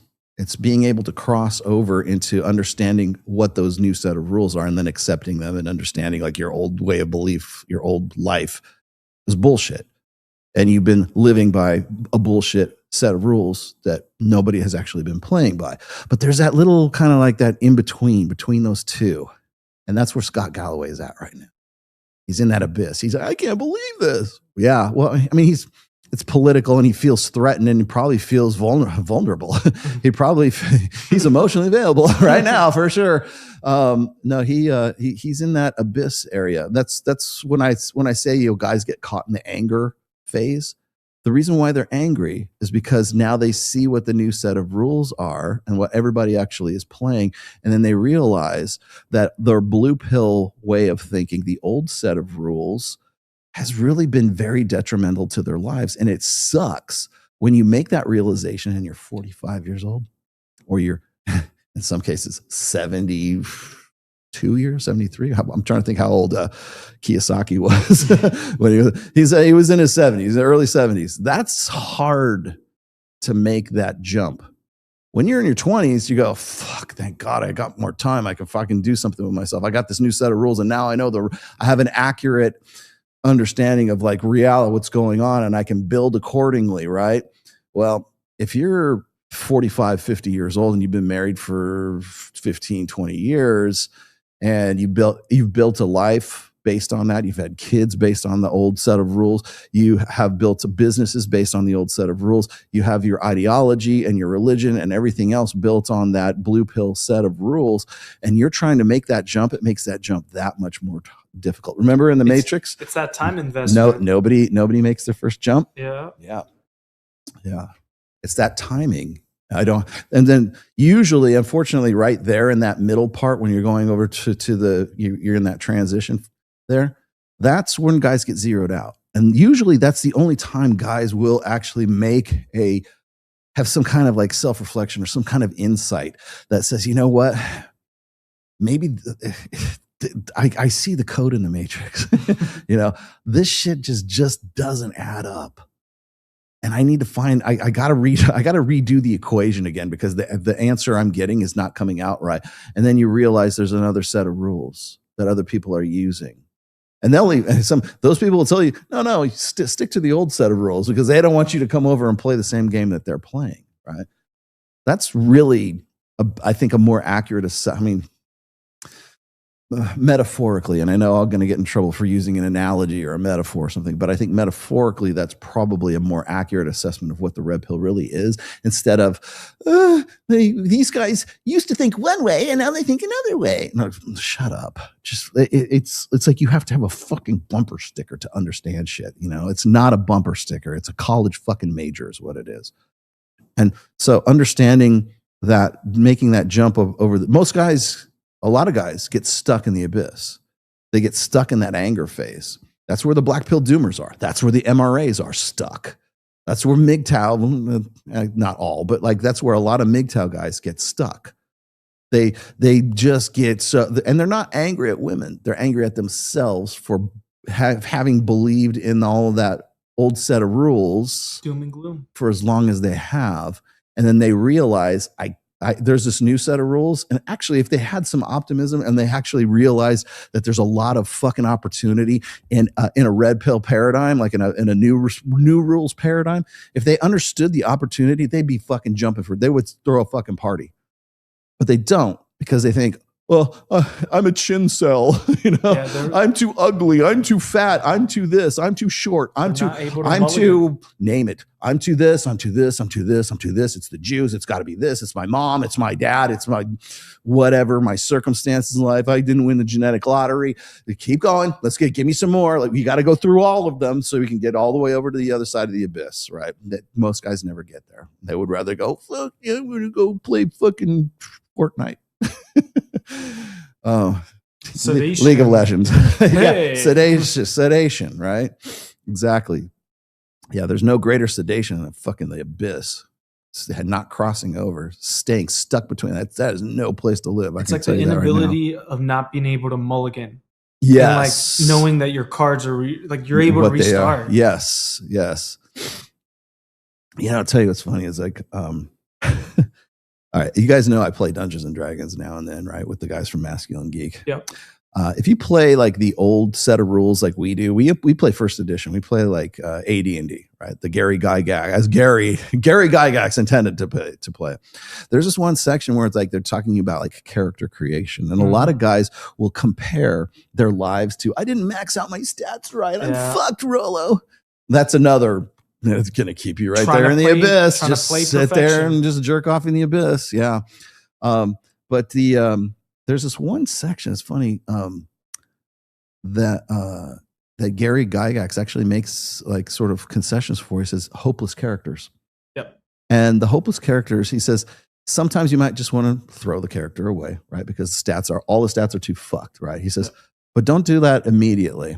Have some fun. Because sometimes the hopeless characters are the best and funnest characters to play, because you have to come up with crazy, innovative, creative ways of keeping up with the rest of like the godlike characters that you're with, right? That's why I like charisma. And so it makes for the best stories, and it sometimes makes for the best experiences, because you have to find ways to your strength's only in a 4, right? Or a 6 or something like that. Well, you better go find a girdle of giant strength or something, whatever it is. You got to find some way to like build yourself up from being this really kind of weesh character, right? And where does that go back to? Just what we were talking about. Spider-Man and Captain America. How are you going to get the super sauce? Well, we know what the super sauce is for Captain America. Where's that radioactive spider when you need it, right? That's what it comes down to. Oh my goodness. What are you doing? Oh, wait. What time is it? It's 3:12. Do you know what time it is? It's time for somebody to text me and interrupt the show. Who do you think it is? It's not Mike. Huh.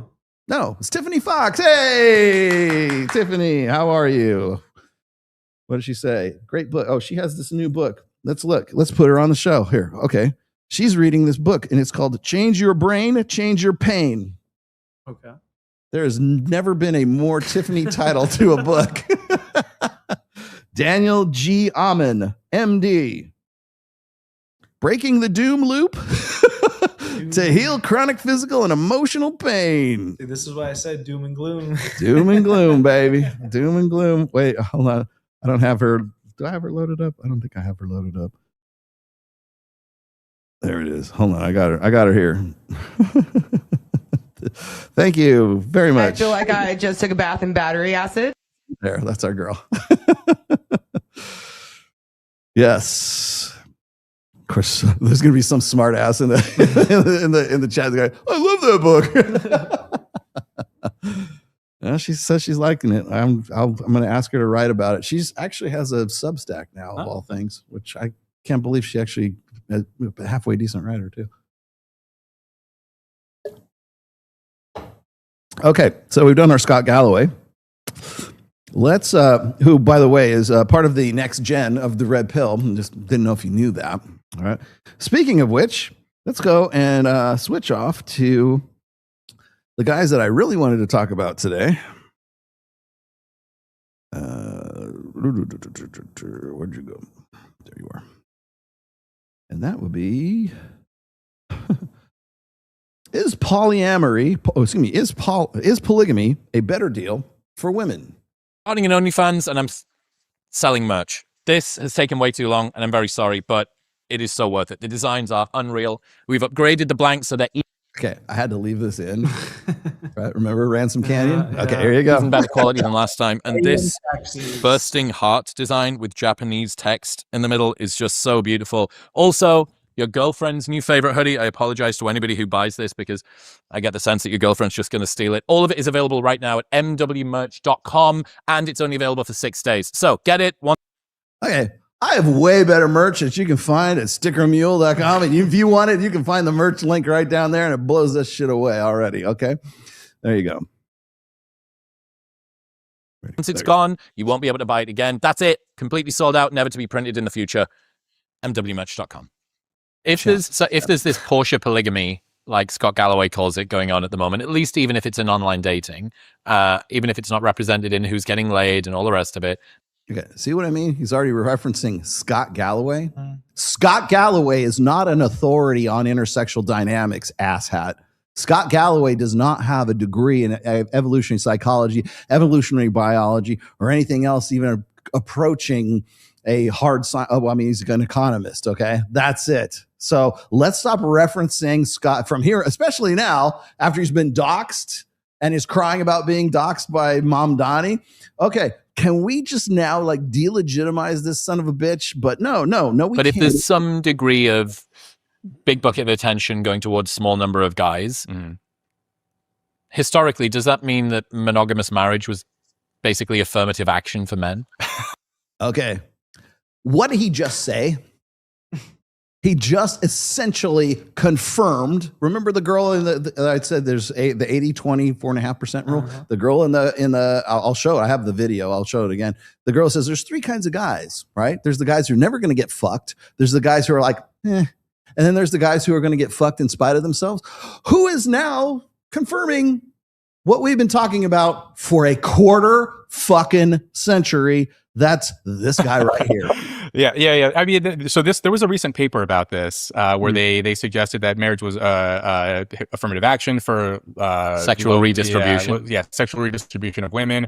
They also used the phrase DEI for men. By definition, most guys are not in the top 10% or top 20%, and so monogamous marriage was a way to sort of pair men up with women one-on-one. And okay, halt. What did I just say a little while ago about the 50% mortality rate?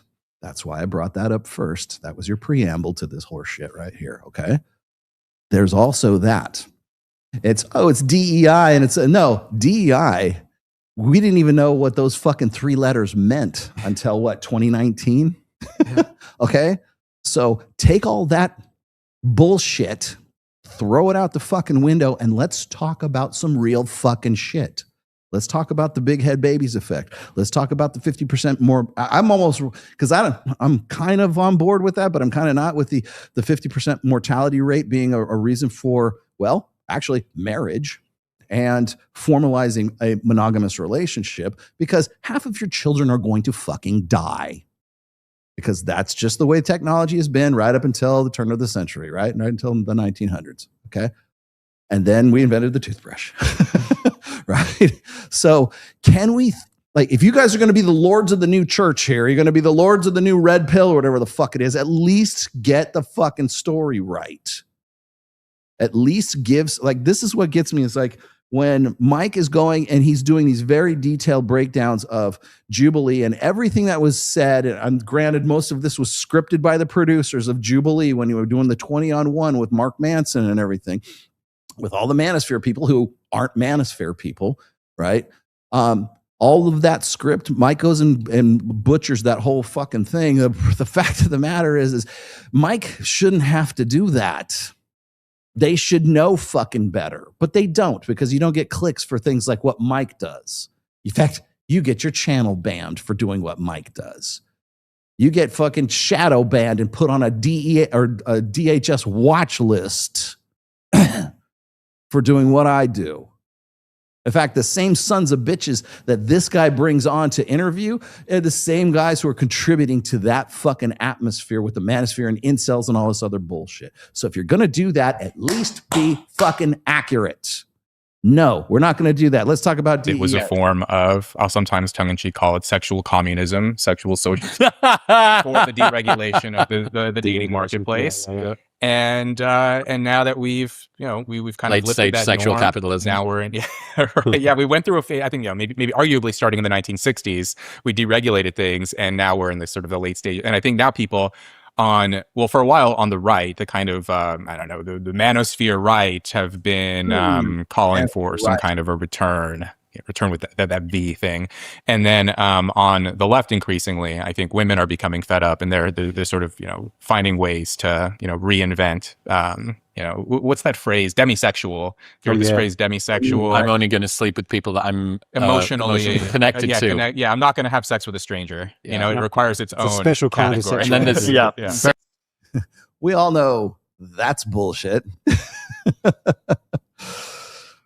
Does this guy look like the kind of guy that was like in the trenches? Does he look like the kind of guy who should be actually giving you like advice on like intersexual dynamics?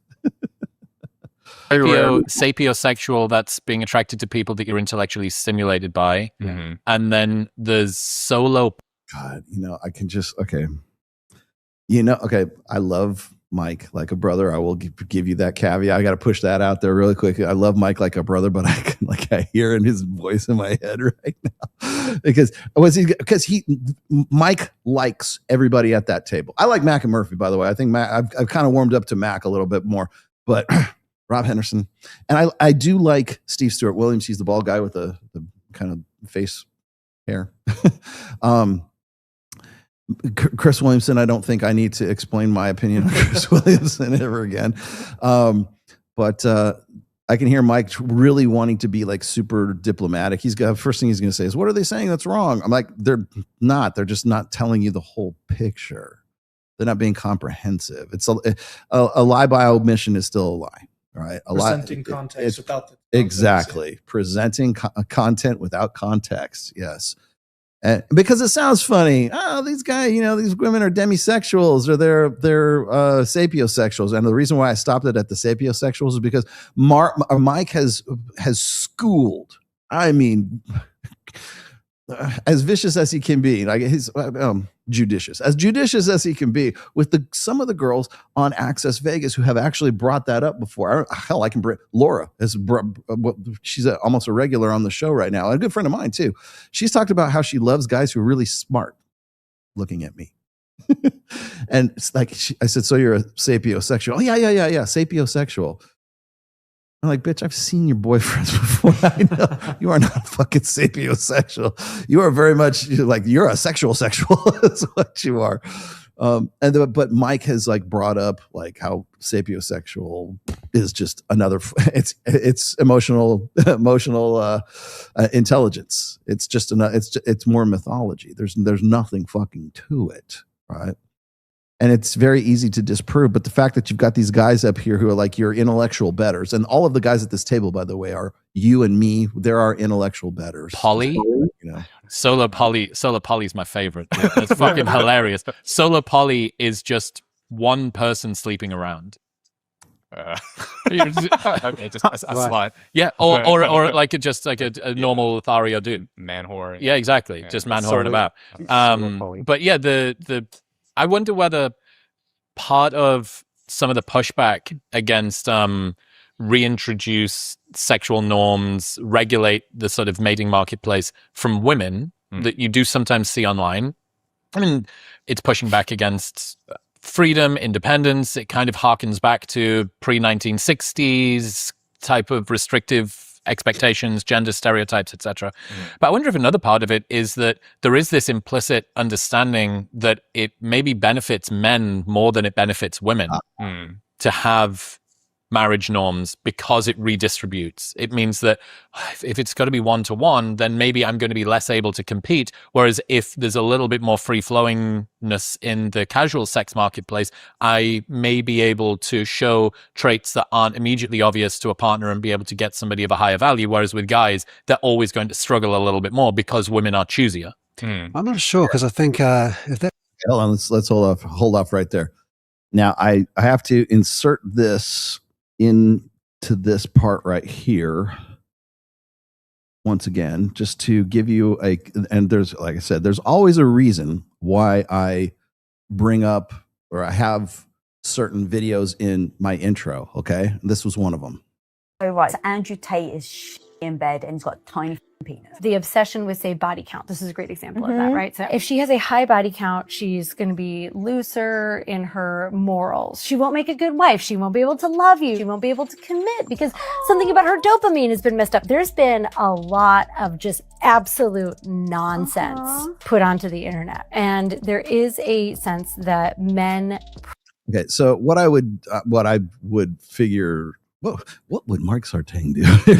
Mike would also show you all of the data sets that show that there is something to that. This is fuck the statistics. This is fuck your logic. This is, we don't care about what the stats say. We don't care about the empirical science and data and everything that goes. What about the way we feel about things? What about the way that it has to be because men are insecure, right? A virginal, inexperienced woman. I think a lot of people give like too much weight to in like an evolutionary sense. There it is. Okay. I think we should throw away evolutionary psychology and evolutionary biology and anything that has EVO in front of it. And you should listen to the way I feel about things right now. I think that you don't want her to have a lot of sexual experience because then she'll have something to compare you to. It placates to this deep. It's funny. It's like she falls back laughing like, oh, like you've never thought that before. This realization. Like you just discovered plutonium. No, you know, if your wife ever makes that face at you, file divorce right there. Security that men have, which is like, well, I don't know that I'm the best, the biggest, the longest lasting, coming back to those performance metrics, right? Yes. If I'm insecure about my ability to be any of those things, then I'd rather have a partner who's sexually inexperienced because she won't know any better. Oh Like, my really God. Okay, so put me back there. All right, so let's look at the statistics. Women who have had 0 to 1 partner are the most stable, have the best ability to pair bond, have the highest instance of highest instance of marriage satisfaction. Now, of course, the red pill has said exactly the same thing that blonde-haired crazy chick is saying, which is, yeah, because they don't know any better. If you've only, and this, the same people who would shit all over the manosphere are saying the exact same thing that I have said. Myron has said. I remember being on the show, doing the show about body count, the definitive show about body count, where we talked about how many partners are too many partners. What about STDs? What about the ability to pair bond? What about marital satisfaction? What about, the more a woman has sexual partners, the more likely she is to cheat in the marriage. Okay, got it. Is the same true for guys? To a certain statistical degree, yes. But the fact of the matter is we've been talking about exactly the same thing. I even said those words. I said, yeah, most likely the reason why women who are virgins at marriage or are maybe they got 1 partner beforehand, whatever, very low body count, are the ones that are more able to pair bond, that are more able to stay in a marriage. And statistically speaking, are they all that way? No, but like statistically, it creates what's called a predictive framework. Do the statistics, does the data support a predictive framework? That's what all this boils down to. A predictive framework. Can you make predictions within a certain tolerance of error? Can you make predictions with this data to take a particular course of action, whether that's marriage or anything else for that matter? It doesn't have, we can take this completely out of the realm of even interpersonal relationships. You can put it in mathematics. You can put it in business. You can put it in buying a new fucking car, right? The same principles apply. Can we create a predictive framework within a reasonable tolerance of error that we can actually choose a course of action as a result of this? Yes, we fucking can. That's what they are all fighting against.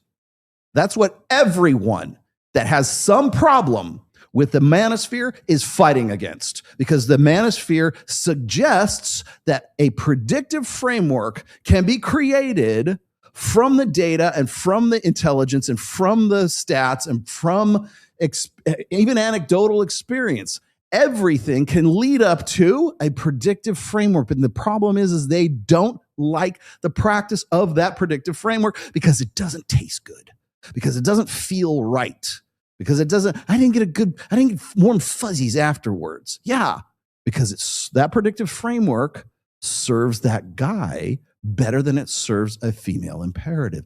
That's the problem you have. That is also why toxic masculinity, the term toxic masculinity, will now and forever be 100% fucked up bullshit, because there is no such thing as toxic masculinity. There is only masculinity and the aspects of that masculinity that are convenient to a female imperative and are inconvenient to that female imperative. Same thing applies to the suggested or the implied predictive frameworks of men coming to some sort of conclusion or coming to some sort of data set. And that's the problem you're going to see crop up here in just a moment with Steve Stewart Williams, Rob Henderson, Chris Williamson, and to a lesser degree, Mac and Murphy. Mackin's actually probably on top of his game here. But I digress. It's those predictive frameworks that are going to fuck things up. When the Manosphere comes to the same conclusion that Lisa Bilyeu and whoever the crazy white-haired chick is, when they come to the same conclusion, they're discovering some novel, I can't believe it, it's been so simple, it's been right there in front of our face. Yes, it's been right in front of the red pill's face for a quarter fucking century. But you won't have us on your show. You won't have the conversation with us about that. You would rather control the narrative, because by controlling the narrative, you can at least imply or push people away from a predictive framework using the same data. How fucking convenient is that? That's the social engineering right there. Let them finish here. Into like the worst tendencies of men to want to feel superior without actually like having done anything that made them better. Yeah. Why not just be an amazing lover? And so like, I'm going to show you that I'm the best out of everything you've ever had. Is that not what you're doing with the virgin in the first place? And the other thing is that these fucking geniuses, these lords of the new red pill, right? What they don't fucking understand is they also don't understand. Well, first of all, they presume to know the male sexual experience, or the male life experience in general, right? Well, if they actually had any sort of frame of reference about that, the first thing they would think of is, well, yeah. The other thing is that the reason why body count is also important to men is because we want to ascertain paternity. That's one of those evolutionary things that you just wanted to conveniently throw away, because if you throw away that evolutionary stuff, they focus too much on this evolutionary stuff. Well, guess what? You coming to the conclusion that the virgin chick is not going to know any better, is not going to know if he's a great lover or not, all that. Oh, I'm sorry, you poor girl. You're not going to know if he's a great lover or not, right? That's part of the evolutionary science you just casually tossed away. Yeah. And so, but then there's also the fact that men want to know that the baby that comes out between that girl's legs is his fucking kid. Well, don't we have the science to do that? Can we just prove it? Well, we can actually, but we don't have mandatory like DNA testing at birth just yet, because that would be that would be a violation. That would be a invasion of your reproductive rights or some shit like that. So, again, a conversation they simply don't want to have. But the reason I'm bringing this up is because this is exactly the conversation that these eggheads are having over here. Then women wouldn't be so keen on the idea. And women often are very keen on the idea of having just one guy to themselves rather than having a guy who's going to have other women as well. I think that's why it was a puzzle to me about why it would be pushed back against to encourage monogamous norms from women. Yeah. Given that the benefits, at least traditionally, I'm trying to go through late stage everythingalism to work out where the culture has sort of come into land. Do you understand what I mean? I do. Yeah. I've seen a paper arguing that polygamy actually can be beneficial to women, because women can choose to marry a high status guy who's already got a wife and a high status rich kind of guy, rather than having to it's like either Elon not Musk be being married. Justin Waller. To have 1,000 totally, yeah, wives. Yeah, and it takes away that choice if somebody wants it. It means that the only choice is have no partner or have somebody further down the totem pole. Yeah, I will highlight that this discussion is bordering on a really controversial debate in the evolutionary social sciences, which is whether humans are more like maximally constrained polygynists, where it's like we're naturally an animal where males mate with multiple females and accumulate wives, so to say, but cultural practices and cultural evolution has restrained us. Then the other perspective is that, in as much as we, like, obviously humans have a menu of mating systems, as a lot of evolutionary psychologists like to say, but in as much as we have a default state, it's pretty clearly monogamy. And you'll hear different Evo social scientists from different backgrounds argue for very different cases. I personally, and I think in reading Steve's work, he's actually been quite influential to me in this. I personally think that the monogamy case is stronger for a few reasons that I could speak of. And one of them actually is just that what we've said in this conversation is like, yeah, in theory, we've deregulated the market. So it's like, look, if an attractive man... Oh, hold on. Hear that? What did he just say? He said deregulating the market. You mean like the Manosphere has been talking about for, I don't know, a quarter fucking century? There you go. Look, there's the sexual freedom side, which looks an awful lot like hypergamy. And then there's the regulated market of regulated sexuality, right? Of course, that's the assortative mating schedule that everyone seems to think is the natural way. But funny thing is once you remove all of those regulations and all of the stigma around sex, around reproduction, around single mothers, around all of the, let's say, consequences and results of an unregulated market, that unregulated market looks an awful lot like hypergamy, doesn't it? It looks an awful lot like dual mating strategy that no one wants to talk about. No one wants to open their mouth. Nobody wants to utter those words, dual mating strategy, which, by the way, is another predictive framework. How fucking awesome is that? Right? So we don't want to have that conversation, but guess what? I'm going to have that conversation because I wasn't invited to this fucking table. So I'm just going to sit in there like a fucking turd in a punch bowl and just go, hey, guys, what about dual mating strategy? What about an unregulated marketplace versus a regulated marketplace, and how the unregulated sexual marketplace, that unregulated sexual economy, looks a lot like what you guys don't want to talk about, which is dual mating strategy, which is what women are.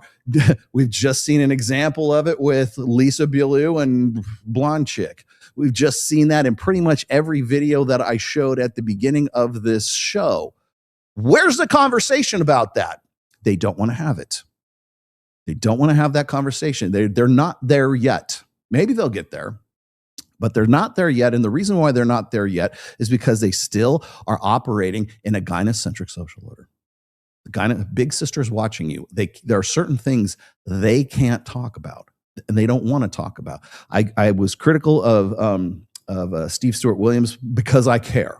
I like Steve. I like his work. I think the book is great. I just think that it is written with a different tone right now because he's very sensitive to how a liberal woke press, how a liberal woke interpretation is going to take his data and interpret that. That's why he has to put caveats before everything in every fucking chapter. Well, there's some really great sexual differences, but we're not as different as we really are, but we're kind of more different actually than we are, but we're not quite, but a little bit more. So why write the book?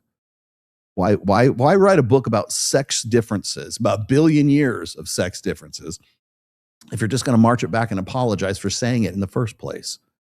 Got to step out of that fucking comfort zone, Steve. I love you. I do. I thought Ape That Understood the Universe, top of my fucking reading list. Definitely, if not the top, probably, well, at least within the top 4. Good shit. But you wrote it at a time where you weren't worried about losing your tenure. You wrote it at a time when you weren't worried about what the public interpretation and the public appeal is going to be about it. So you got to be, there's either write it or don't write it. Or write it and push it in people's faces, or don't. Mac and Murphy certainly don't care because he's got nothing to lose just yet. Once Mackin gets a little bit more popularity and becomes a bigger influencer, which I have a feeling he probably will at some point, but once he does, you'll see his tone will change too. Right now, he's got nothing to lose. But later on, he might, and so therefore, you'll see the tone change. Same thing with Rob Henderson. Rob Henderson, prior to him becoming Dr. Rob Henderson, much different cat. So, hey, what's going on, man? But it's just this parade of caveats and apologies before anything else, right? So I got Miguel coming in here. Let me see if I can finish this up before we bring Miguel out, though. Hang on. Honestly, even if a kind of good-looking man wants to just have infinite sexual partners, essentially, that is on the table for him, right? He can spend a lot of time doing that. But in the data, we're not really seeing people do that. Even though you're now as sexually permitted to do basically whatever you want with minimal judgment, most of what people do is still just do the boring thing and mate monogamously. They fall in love. Okay, so my next I got it. My next caveat here is Mac and Murphy. I've mentioned this on a couple of occasions, and I'll bring it out here, just trot it out one more time. I've asked this quite a bit because I've been in the Manosphere for 25 years, but I'm asked this all the time. It's like, Rollo, do you think that human beings are naturally, innately promiscuous or polygynous, whatever the fuck they want to call it? Do they like to fuck a lot? Or are they naturally monogamous? And the answer that everyone seems to be oblivious to or dancing around is the answer is both. They can be both at the same time. It's not binary. It's not one or the other. They can be both at the same fucking time, or they can be both when it serves them. And that's the real problem, I think, because if they say it's both, then it's, well, women are promiscuous too. Women like to fuck. Women like to fuck, and they like to. In fact, when women like to fuck and they have a deregulated marketplace, it looks an awful lot like sexual freedom, and that would force them to acknowledge dual mating strategy, and they'd have to verbalize dual mating strategy, which none of these asshats want to. None of them want to say those words. That's a predictive framework that is unflattering to female nature. That's why they won't bring it up. I will. That's why they won't have me on their show. But so that's number one.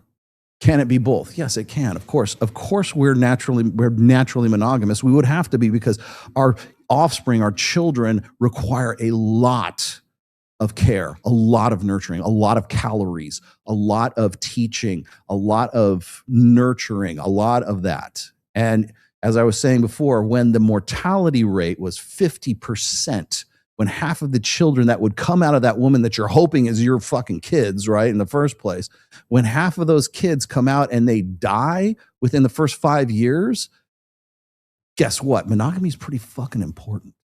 Promiscuity is pretty important too, because if it's a 50% mortality rate and I can go knock up 4 chicks and give them a baby all at the same time, I've just multiplied my ability to pass my genetics onto the next generation by 4. So if each one of these women is going to produce 6 children and 3 of them are going to die, guess what? Now I got 3, 6, 9, 12 kids that are going to come out, 12 children because I have 4 wives. Those are the economics of it. Those are the numbers. That's the mathematics of it, right up until we had, we reduced the mortality rate. Oh, and then we also had hormonal birth control. That crazy little invention, right?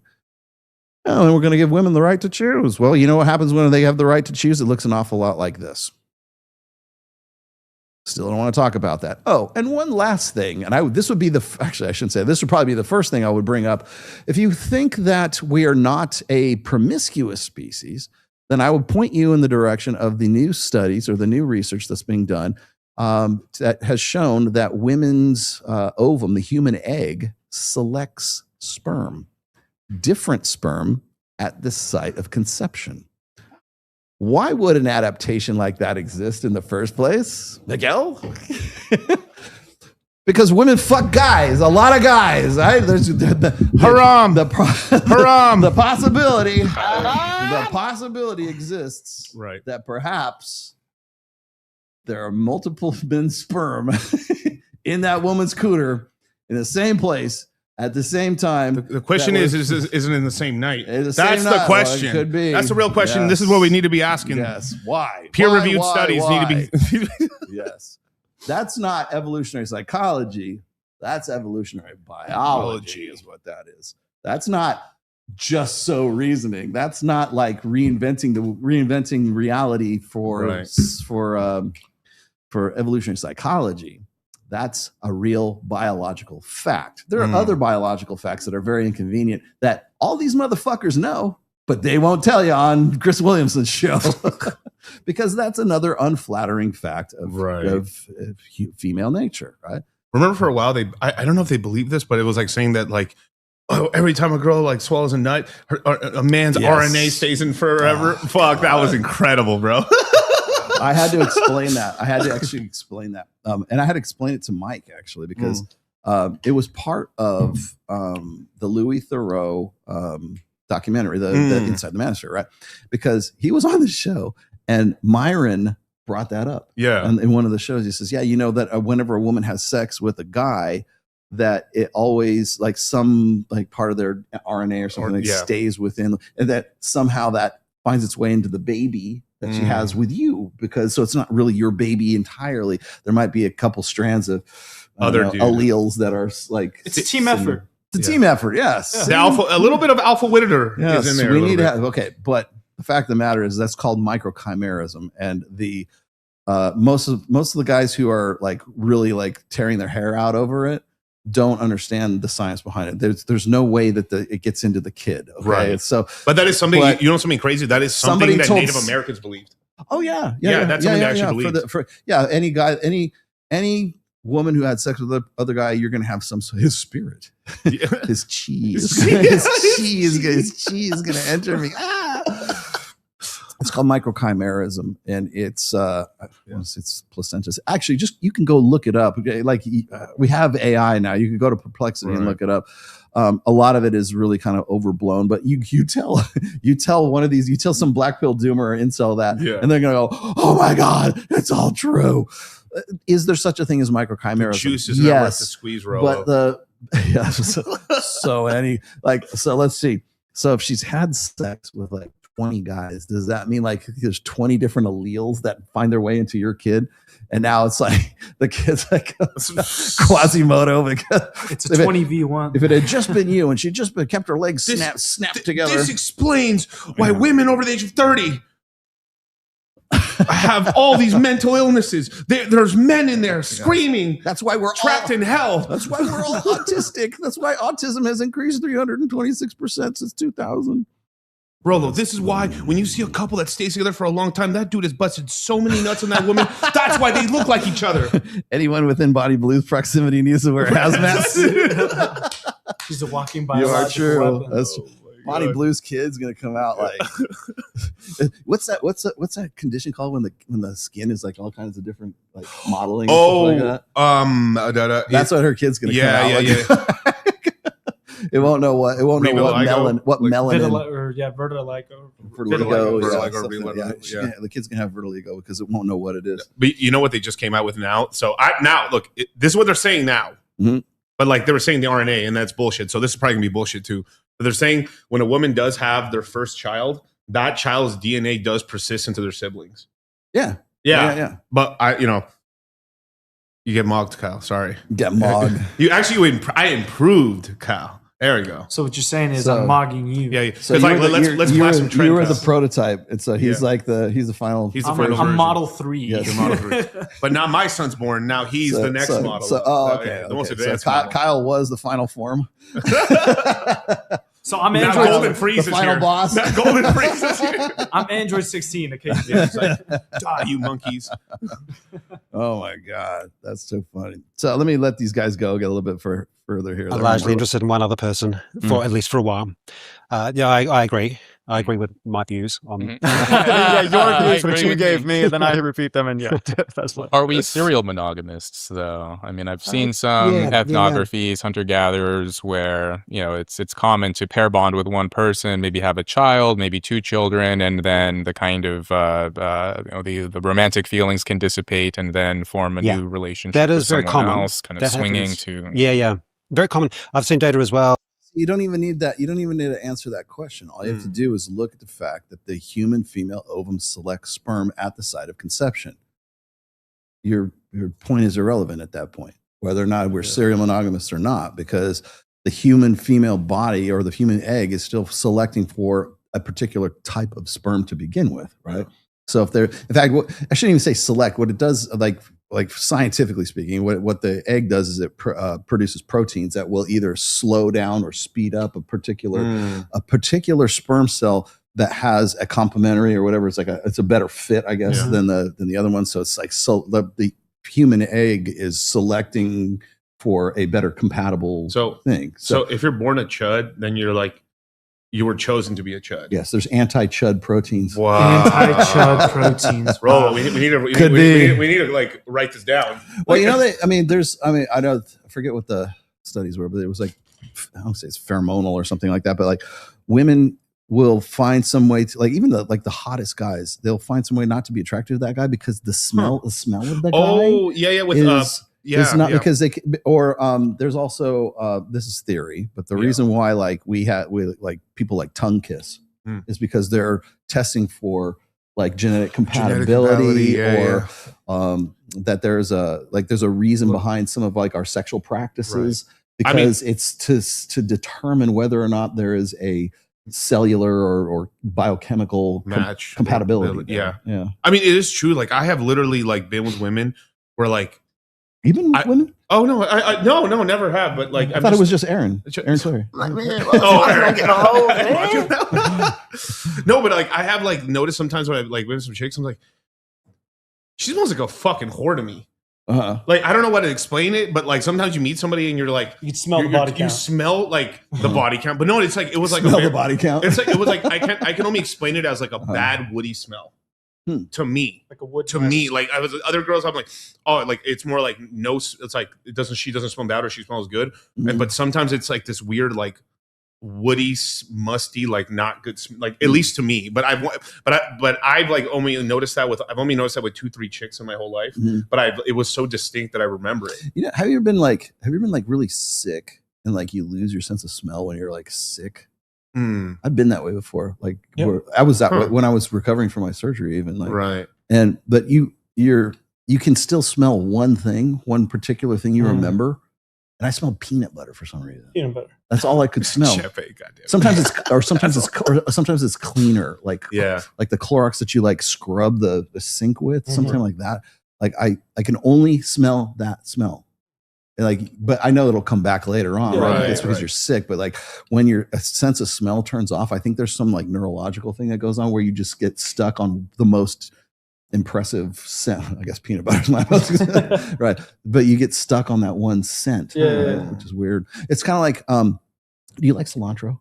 Yeah, hell yeah. I love cilantro. Of course, you're Mexican. Of course, you love the cilantro. Oh, racism. Yes. We don't have the Vietnamese also love cilantro. We don't have the inferior gene that makes it taste like soap, right? Oh, the soap. Yeah. Dude, I could eat a cilantro salad. Inferior genes. I love cilantro. It's because I'm part Mexican, probably. Do people really? Does it really taste like soap to people? Yes. There's a genetic thing, or like a little factor. Tim Pool hates cilantro. Oh, in fact, I was gonna bring him a bag of cilantro, and he's gonna. Shut up, no. The cilantro lovers shall outbreed. Yeah. Is that what it's called? It's called Phantom Smell.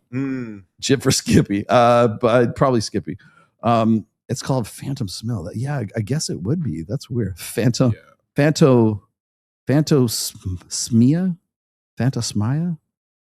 Cilantro is awesome. You're correct. Cilantro's good for you too. God, who doesn't like cilantro? I don't know. It's weird. My dogs like cilantro. Who doesn't like oregano? Yeah, oregano's awesome. Yeah. The little chili flakes in there. Little chili flakes. Oh. Okay. You guys like jalapenos, clearly. Yeah, of course. Habaneros. Yeah. Serranos. Yeah. In certain dishes. In certain dishes, I mean, almost never eat it just like that. I mean, there's different ones that have are you also ever had dry too. You've had Thai chili peppers. Yeah. Thai chili peppers. Thai chilies are good. Numbing. Yeah. There's a chile de árbol. I didn't realize these things existed until I moved to Orlando, and my next door neighbors were Filipinos, and they gave me a twig of this stuff, and it's called a bird pepper. Okay. And then so you put it in and you plant it, and it'll create a bush, like because it grows really quick. And then the peppers, they look like a Thai chili, but they're really small. They're teeny tiny. Okay. And they are fucking hot, man. I mean, like hotter than a Thai chili. How do you pepper. feel about the Carolina Reaper? I love I can go as high as Carolina. Shit. Have you ever watched the hot ones? Yeah. Or the Heatonist stuff? Yeah. Heatonist is great. Man, that's a fucking genius fucking program too. You get like John Bernthal, or you get like some, you get some, like you get celebrity. He's the one I remember. Punisher. You get you get a celebrity in there. You interview them. They got milk and they got hot chicken. Brilliant. And then you're selling hot sauces on the show. It's fucking. And then great. they get like they're trying to stay like media trained, Mhm. and then the heat And just they're melts and them you can away. see the sweat. Just But I've seen a couple of them, like the hot ones. The chicks look like they did not give them the real hot sauce. No, so because I've seen some girls on there, I'm like, get the hell out of here, man. Yeah. I mean, sure, there is some people. Like, I've seen some Latinas in Mexico that like would probably outchill me under the table.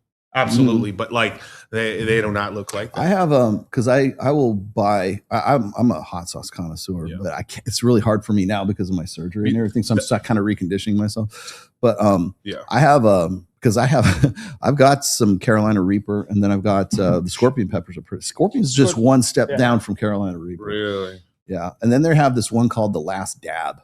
Oh, and I don't like. It's like this side of like spray. Pepper spray. Does it taste like shit? It's okay. It tastes good, but you're gonna mix it with something else. You're gonna take a dab of it and mix it into to make a sauce out of it. Oh, so just to heat something up a little bit. because you don't like having it just. There's straight, no way like that. Yeah. So it's about 2.5 to 3 million Scoville. Last dab, Apollo units. peppers. That's what it was. Yeah. Yeah. Wow. Yeah, I can handle that, Pepper but X. it's very limited. I gotta mix it in something. It's so good though. Jesus Christ. This is Pepper X, what they use for it. Pepper X. Damn. Wow. What's the Scoville on Pepper X? 2.6 million. 2.6. That's pretty good. That's pretty up there. Almost. What was the other 2.7. one? What was the last dab? Was like 2 to 3 million. 2 to 3. Yeah. Well, that's pretty really close. like upwards bounds right now where we're at. Fuck, man. Carolina Pepper X. The bump Carolina. ahead of Trinidad everything. Morgua Scorpion. Okay. What are we doing, man? Primo. Like, what, I mean, Jalapenos. like, share the screen. Show them this. Show, This is yeah, fucking- show that. You know, at some point, like, what the fuck are we doing, dude? Like, I mean, like, this is insanity. Like, all right, so some people are dying from jalapenos, and we're like, 2,500 to 5,000, and then we're like 2,693,000. What the fuck?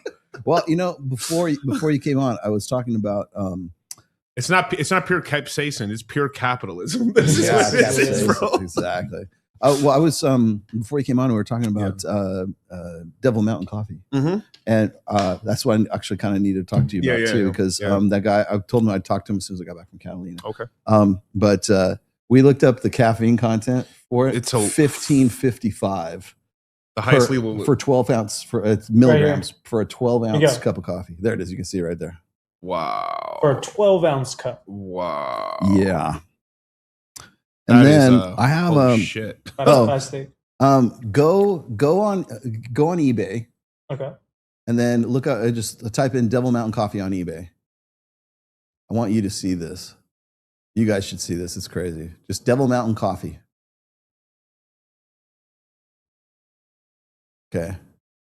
Look at what it's going for. Let me share my screen for that. Yes, share the screen. Look at what it's fucking going for on eBay. Look at that shit, dude. That's 1 pound. 239 Because because it's gone out of business and people want this shit. 1 pound bag. Those are the only two that are left. There was actually one that was on there for like 189. Oh, there it is. Or 174. That's the lowest price one for a pound of the dark roast. Best before 22. Yeah. What? Yeah. Yeah. Oh, wow. Yeah, we're selling probably. Pepsi Clear, bro. That's what we're doing. I know. Pepsi Clear. Yeah, that's But it. that's the demand for it right there. And then I actually have that cup. Wow. But that's why I want to restart this brand, man. Demon dust. Demon dust. Oh no. Yeah. And then I looked for like, okay, because I like high caffeine content on my coffee.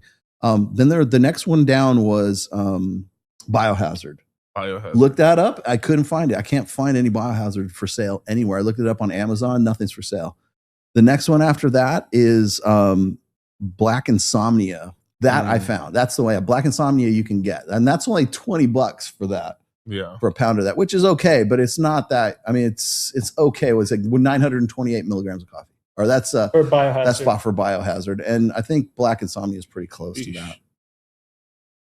People want high fucking caffeine, I know. like coffee, man. I've heard of that one. And by the way, Death Wish. Death Wish is okay, but it's just How strong is Death Wish? It's like fucking Black Rifle. It's not that. Oh, even. okay. It's not even that. But then we looked up Tim Pool's brand of coffee, which was what was it? Something Content coffee. Really? Yeah. Oh, okay. Yeah, Death Wish is 100. It's not even. It tops out at like 300. It's not even that. Cask Brew coffee. Cask Brew, yeah, and that's just regular. It's just a white label brand of coffee, is what it is. Yeah. Whereas Devil Mountain is a real fucking brand. He sells Devil Mountain out here, BBC and these other brands, bro. God damn. I know. With 15, 5, fuck. That's a lot. That I want to do that, and I also want to still do a brand of whiskey. That'll be double my. No, that's almost like a 2.5x on my pre-workout.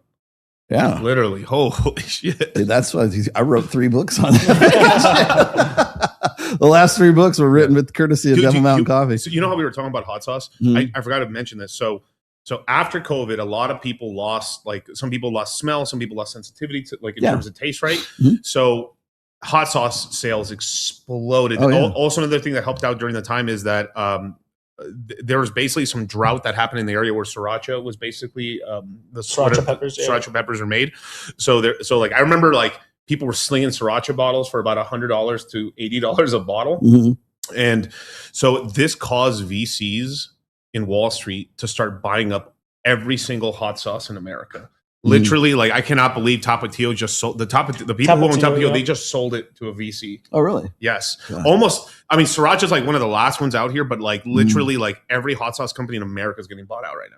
Wow. They're buying them all, just like they're buying all the catalogs for every single rapper and artist right now as well. There is, I mean, it's because hot sauce is something no matter how fucked you get from a disease or. How come they won't make a bid on all of my content on YouTube? They just might, honestly, look, in 10 years, yes, maybe. No, I'm very serious right now because they'll buy out the books, they'll buy out the rights, they're buying the books right now. Yeah. Oh, speaking of which, I got my my AI engine up and running. Nice. Finally. I got the guys. I tested it while I was in Catalina. Very nice. And it's going to be called the Rational Male Engine. It's not a substitute for me. It's just, do you have a question? It's certainly a cheaper way than Minect. I'd rather keep the money than give it to PBD. But we're getting pretty close. We're in, it's not the beta. What comes up after beta? Alpha. Not the alpha, but we're whatever the next step is before we go to launch. But it's beta testing. We're still beta testing it right now. And what I'm doing is, if by the way, you guys can help me do this. If you have a question, like a super chat, or you have if you want to email me a question, my email address is in the description there. I will take your question, feed it into the Rational Male Engine, and then I'll copy and paste and give it back to you. And you guys can tell me how well it solved your question or how well it solved your problem. And then if there's anything that I can improve upon, because I want this to also be a sort of a collective effort, because I'm not going to fuck things up like Dr. Orion Taraban did with his fucking thing. Right. Because he tried to bill it as a substitute for him, and everybody ran him up the flagpole for it. Yeah. My AI moniker, it's not a clone of me. It's basically it's like a help desk kind of thing, more or less. But it is using my all of my books. It's using all of my posts on my blog. It's plumbing through all of my posts on So Suave even, and everything, every podcast I've ever done, every interview I've ever done. Essentially, anything I've ever said in the past is going to be aggregated into this engine. And so I'm looking at it not as it's digital Rolo. That's not what it is. It's kind of like my version of Perplexity. Yeah. Right. And to my knowledge, nobody else is doing it. I don't think anybody else can really do it because they don't have the depth of experience that I do. And I don't know what's going on with Orion, but he was stupid enough to try to bill it as sort of a clone of himself, which is funny because when he started doing that, then I realized that a lot of OnlyFans girls are doing the same thing. Yeah. They're trying to do digital clones of themselves. So when they're sleeping, if you want to see this chick naked, the avatar, it looks just like her. She'll do whatever you want, It's like, why would you even go to work? Why would you even wake up? You just have your clone, your avatar do it all for you.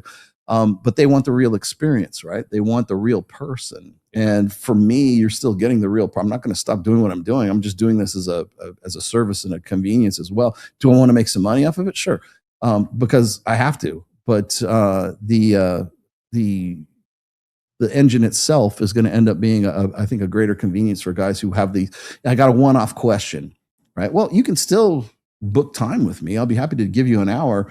And I'm going to make you pay for that hour. But if you want to use the engine, it's a subscription service, but it's not going to be $49.99 like Orion's was. It's going to be whatever Chat GPT is right now. It'll be less than Chat GPT. That's the sort of the going rate. So absolutely, if you're willing to pay, what is it, $20 a month for Chat GPT? It'll be $18, something like that. I'm going to keep it reasonable so people can. What is Chat GPT's price? Or I'm sure they have different plans. They have a lot of plans. Yeah, $8 a month or $8. Is that one? Oh, that's the other. That's the for, like, plus. the Okay, so the Go. plus is the one you're going to get. So that's $20 a month, right? So, $16. Yeah, because you could ask really interesting. like You could that. ask really interesting questions. You're like, I don't know what to do in this situation, or like, hey, my girl's 22. Like, what's going to happen at 23? And then the other thing is that if you get to the point, like, and you can use it as often as you want, right? And then it'll get to the point where if you're like, okay, I'm not getting, even if you're like, I'm not getting exactly what I need, then book time. It'll just say here, why don't you email contact Rollo Tomassi? So it's not a substitute for me. It's just it's me. It's Rollo plus one. Yeah. Sometimes you need a bespoke. Yes. Suit, yes. What do we got here? Hold on. I own a SaaS company. I would have built that for you. Thank you. Thanks for your books for saving me after my divorce. Well, fuck. I mean, I might still need your services at some point. Let me get the rest of these right quick, and then. Is this it? Did we talk about this one? EQ is a fad. Okay, I got to that one already. The steroid? I doubt any of these guys have any genuine desire. SNL, same night lay. Hard to listen to these guys like that when their solution for guys is man up and marry those women. Yeah.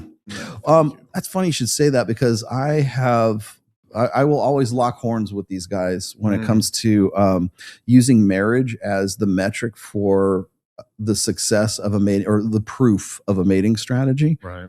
Because I forget the guy's name. Some guy I was locking horns with on Twitter, and the guy was talking about how the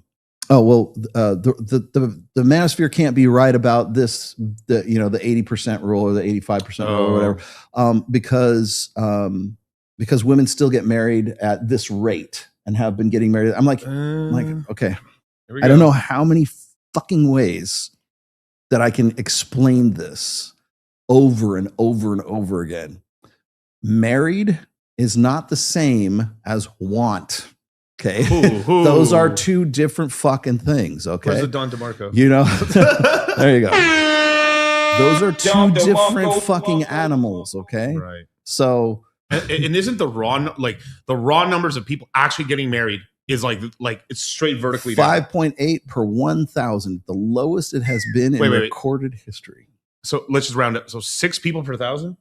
Well, we were actually at 6.1 and we dropped to 5.8 as of this year. We're working hard out here, ladies and gentlemen, boys and girls. Yes. Oh, and I can hardly wait to hear like Brad Wilcox talk about, the divorce rate's really low. It's dropping off a cliff. I'm like, yeah, because marriage is dropping off a cliff, you dumb fuck. Yeah. Wilcox. Yeah, 6.1. 6.1. Yep. What was it in the 70s? I don't know what it was in the 70s. Oh, you can see right there. 70.9? No. 70%. Yeah, that was the marriage rate, 70%. Highest rate of all time was at 1949. Yeah, right after World War II. Baby boom. 78.8% of people, of couples. Damn. Yeah. Well, Jack Napier had this tweet that just killed me, man. It was, he literally had 2 homeless people fucking outside. He's like, and you can't get a lay, bro. It murdered me, bro. It murdered me. You can't get pussy. I was dying on that. Well, it's like these guys, like blanket on the side of the road. He's just clapping cheeks sideways. Well, I just showed this on. I should probably let this run out, but the These dudes, God, I know. Like that's where we're at right now. That's where we're at in the sexual market. God. So I was looking at this, like I keep trying to homeless. keep trying to point out the fact that we have like the sexual freedom side here versus the regulated side. And when you're looking at the marriage rate, we were just looking a minute ago, the 1949 right up until about 1965 ish. You're looking at this side right here. You're looking at a regulated sexual marketplace. You get past that, and suddenly fertility rates drop. The divorce rates go up, spikes. Look, nobody has this infographic. Okay, I actually did this. I layered the divorce rate for what did I go back to 1955 to women using the pill, being on hormonal birth control. Now I realize that correlation is not causation, right? But that's a hell of a fucking correlation right there. Okay. And then what happens is later on, you'll find out that as the rate levels off, you'll see that it drops off later on after 2010. But the fact of the matter is, that was the correlation between hormonal birth control and divorce is unignorable. I will say this. So for this generation, like Gen Z women are like, there's just been so much. Now it's anecdotal because I know they don't want to go into too much of it, but like, man, the amount of millennial women and extra women who've taken the pill and boomer women that have had cysts or have ovary problems from taking and it was like, it's women who only take, like they just took a contraceptive for 5 years. And then later on in their 30s and 40s started having problems with their ovaries. A lot. I mean, it's a lot. And like, they even sold to my daughter about this. She's off the pill now, but they would sell it to you as a way to regulate your cycle. Your menstrual cycle. And it's literally steroids. It's literally like what is it? A version of it depends on the kind you're taking. There's I don't think people realize that there's different Deca. forms. It's a version of Deca. Yes. No, I'm serious. It was a version of Deca. So there are different forms of hormonal birth control. And I'm not just talking about Norplant or that shit. Right. It's like there's actually different formulas for it. What do you say? Science proves Y chromosome is fragile while XX is built to adapt. Since making a boy requires perfect conditions, men are the prize ordained by nature. I'm glad. Shout out to my dad. He had 3 in a row. Yes. Well, yeah. The prize ordained. Like, yeah, men. In China right now, it's suffering right now because they prioritize boys over there for such a long time. Yeah. Now they're in They have a lot of prizes over in China right now. Yeah, that's true. Let me let these guys finish out here because this is pretty good. In those kind of societies, though, often like a small but like non-trivial number, 5% or so, of first marriages do last for life. So I think serial monogamy is probably more common. And I think we know that because most people fall in love more than once in their lifetimes. But it does sometimes happen. And we have a polygynous streak as well, I think. But yeah, so when the guardrails are off and there are no strict rules, you tend to find that most relationships are pair bonds and largely exclusive pair bonds. But you do also find that you have a small level of polygyny and a small level of for life mating. But switching is not uncommon. I've learned from over 1,000 podcasts. Okay, that's good enough. Now, the reason why I'm letting them finish out there is because, once again, while that sounds really good and it's very flattering to to female nature, once again, the female ovum selects for sperm. That adaptation only happens for one fucking reason. It's because we are also naturally polygynous. We're also naturally promiscuous. Women and men are promiscuous, right? We are monogamous because we have to raise children, because we have an investment, because there's a large investment cost in raising a child from infancy to self-sufficiency of some kind, like 7 years old, 8 years old, when it can go out and forage for food on its own. Resource need. Yeah, exactly. So, and I don't see why these guys are smart they have DR in front of their name. Okay. These guys have, well, maybe not Mackin. Dominican Republic? Mackin doesn't, but no, Mackin does. I don't think Mackin has his doctorate just yet, but I know he's studying to get it. He will soon. Once he gets his doctorate, you'll see his whole tune change. No, fuck those Manosphere guys. But Dr. Rob Henderson and Dr. Steve Stewart Williams, They know this shit. Yeah. If I know this shit, they know this shit. Let's listen to Dr. Todd Lee. Let's listen to that Dr. Todd Lee. Yeah. By the way, he's coming in October for the Mr. O, and I'm going to have him here in studio. Oh, I got to be here. And for you that, could be bro. here. For I got to that. be here Yes. for that, brother. Yes. I got to be here for Todd's that. already confirmed with me for that. Oh, you know who else is coming to town in September? We're going to have Jake Monroe back again. Oh, yeah. And this time I can go and do shit with him because I won't have a fucking ostomy bag attached to my gut this time. Which, to my credit, we still went shooting even when I had the fucking bag on. So Thugging it out. yeah. So we're gonna actually I'm gonna do all the cool shit that I wanted to do with him last February. We're gonna go out and show him a good time. He's here because his band is playing at some kind of gig or something. Oh, at cool. the what's the metal one? Yeah, well, yeah, his metal one, but it's at what's the place the place where Mike has the summit at?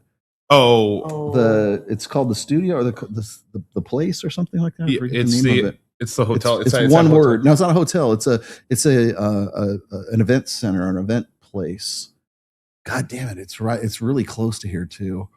But anyways, he'll be playing. It was funny because he mentioned it, and I remembered it because it's where Mike has his MOA summits at.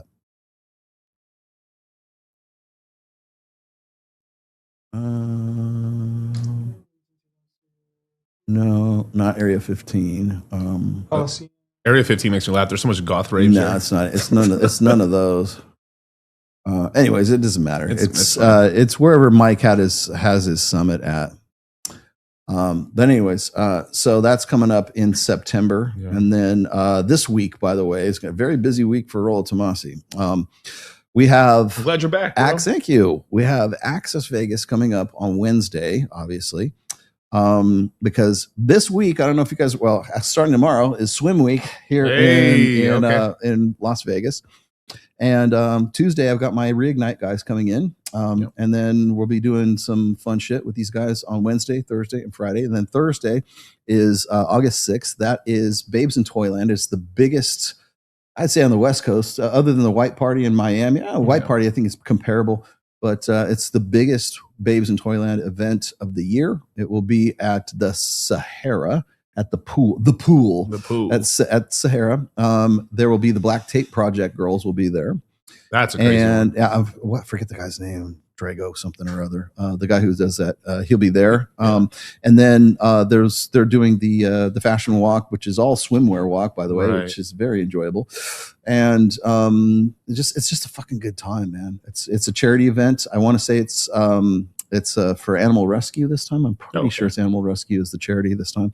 But that will be on August 6th at the pool at Sahara. I believe it starts at 9:00. If you want to go, it's very easy to get into. I think you have to just make a charitable donation and you can just come on in. Nice. A lot of fun. We have over 300 chicks there who are hostesses this time. So a lot of chicks are coming back for that. Every time we do this, it gets bigger and bigger. But many of those girls that are going to be in the bikini contest, by the way, which will be on the preliminaries for it will be on Wednesday, and then the walk of the contest will be on Thursday. That's Mike Sartain's gig, his bikini contest. So I won't know if I'll be a judge, but I'll definitely be at the preliminaries. That'll be on Wednesday. And a lot of those girls are also going to be on Access Vegas with us on that Wednesday. So we'll be doing that. Thursday, as I said, is Babes in Toyland. And then Friday, we will be at Bel Air. And you guys are more than welcome to come by. We've got a pavilion rented for most of the day. So it'll be just one big Reignite party at Bel Air. And like I said, we got one of the pavilions, whatever the hell cabanas. We got a cabana reserved. So if you guys want to come down and say hi and hang out with us, you're more than welcome to just shoot on by and say hi.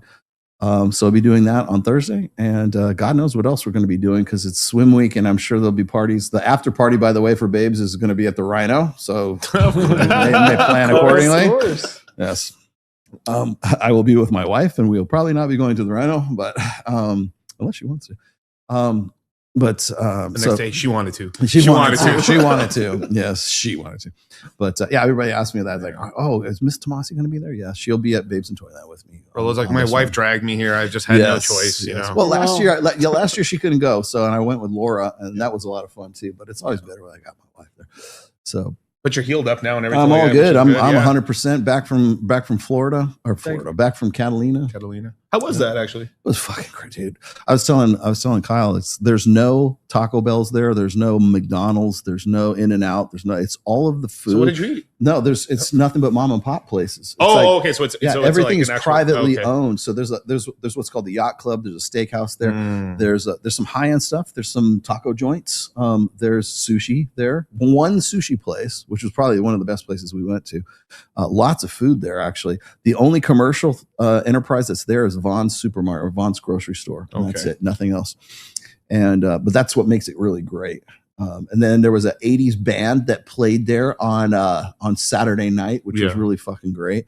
They're called Betamax. Betamax. And it was a lot of fun. And but there's all kinds of stuff you can do. I was fishing quite a bit. That's why my lips are all fucked up, because I was out in the sun so much. But you do a lot of fishing there. You can do sightseeing. We went and saw the sea lions and the dolphins and all that good stuff. Right now, marlin fishing is open, so you can actually catch real marlin out in the Pacific Ocean at this time of year. That's awesome. And then you go parasailing if you want. You can get a kayak and go kayak fishing. You can get a boat and go cruise around. I've been going to Catalina Island since I was about 7 years old. I caught my very first fish there too. I caught a sheep's head in Avalon Bay. I released my father's ashes into Avalon Bay after he died. And it's just been kind of an important place for me for a while, and it was really good to get back there. And I'm glad I live in Vegas now, because I can drive it's 4 hours. Drive 4 hours to Long Beach, get on the boat, and I can be there in 1 hour. So 5 hours, I'm in Catalina from Vegas. Oh yeah. And that's if I drive it. Like I could take a flight to LAX and then take a shuttle and be there even quicker, which is awesome, because when I lived in Reno, I could drive to Tahoe and enjoy Tahoe, but I always had to fly down if I wanted to go to Catalina. Now I can do the opposite. I have to fly up to go to Tahoe. So what is like the best months to actually go down there? I think the summer months are the best time to go, but that's also high season too, because everybody is, and then all the cruise ships go there, and it's like 2 days out of the week it's like packed with tourists because they come off the cruise ships, but the other days of the week are fucking great, man. And it's its own island, right? It's its own island, self-contained. And Avalon Bay is really the epicenter of everything that's going on. There's also Twin Harbors, which is kind of cool if you know how to get there, and you can get on a boat up there for half a day or something like that. Twin Harbors is awesome. Avalon Bay is awesome. Dude, everything there is so fucking good. We stayed in this one place. It's called Hamilton Cove. And I was doing some pictures from it, and I don't know if you probably saw them. I put them on Instagram. I put them on Twitter. But the place where we're at everything's like white. It looks like Mykonos, or something like that. And people are like, "Are you in Portugal right now?" Like, no, I'm actually in California. Yeah, exactly. So, and then you guys, this is the last day for registration for Crypto Mindset, which is the first link in my description right there. If you guys are still interested in it, you want to give them a quick rundown? Yeah, sure. So basically, so it closes out today. Basically, it is a 2.5 week boot camp. We take from A to Z, from knowing nothing about crypto to actually knowing everything about crypto, to a point where you're able to use your own wallets, safely store your crypto, which cryptos to buy. We kind of we teach you how to fish, but we also give you fish as well. Kind of give you the lay of the land. Be careful with these pitfalls, or you're going to jump to this stuff, just eyes wide open. If you jump into meme coins, we're gambling. You're at the casino. And as Trump said, don't cry in the casino. Right. But all other ways as well. I mean, most of you guys, when I'll say this here, just most of you guys, if you guys invest in crypto right now, it's one of some of the best times, because the prices are dropping right now. So over the next 4 months, we are going to be, I'm heavily buying right now. I'm DCAing every week. Every time there's a drop, I buy even heavier. And then we're waiting for kind of the crescendo when BTC could possibly hit $48K, maybe $52,000. And then I back up the Brinks truck. And if at least 50% of your portfolio is in Bitcoin and Ethereum, you could completely mess up the rest of the portfolio. And the Bitcoin Ethereum side will save your butt. You'll still be there, and you'll still make money. Basically, over the next 4 months, if you were just to DCA and buy your cryptos right now, a year from now, you're going to be up 2 to 3 times on your money. Right now is the easiest money to make right now in crypto, but it's counterintuitive because crypto has cycles. So everybody, Charlie can tell you, or Rolla can tell you, back in 21, right? it was the hottest market. It was like real estate's going crazy, stocks are going crazy, and crypto was like the hottest thing in the world. I mean, strippers were talking about crypto. I mean, our Uber drivers, our cigar guys, like we couldn't go anywhere. Like I remember going down in Brickell with Fresh and Fit and everything. There wasn't a person, there wasn't a table at Mr. Tiffany Jones that didn't Fox have NFT. was into crypto. Everybody was into crypto. And it, you know, it was the hottest market in the world, but like in our industry, right? When the market's hot, everyone wants to get in. When it crashes, like we're like an right now, nobody cares. Right now, we're an adjustable 3. But you have to be a counterintuitive investor. You have to invest like a man, not like a woman. A woman waits till the end to fuck the winner, but what ends up waiting for her in crypto is destruction. Because what ends up happening is when it's the hottest, everyone's talking about it. You have such a little time to learn and pivot that you're going to end up buying and you're going to end up holding bags and being down 95%. Versus if you buy now, she's a little chubby right now, but you got Ozempic and you got a gym program, Retatrutide and stuff. You have a plan. We have action, conviction. You buy her on the low, and you ride her all the way to the top. Ride her to glory on Tuesday. Yes. And then you dump her at 25 like Leo. Exactly. At peak. We looked that up. Leo actually banged Giselle Bundchen or whatever the fuck her name is. Bundchen. He was hanging out with Rose as well from the original Titanic. Damn, she hit the wall. Yeah. In a bad way.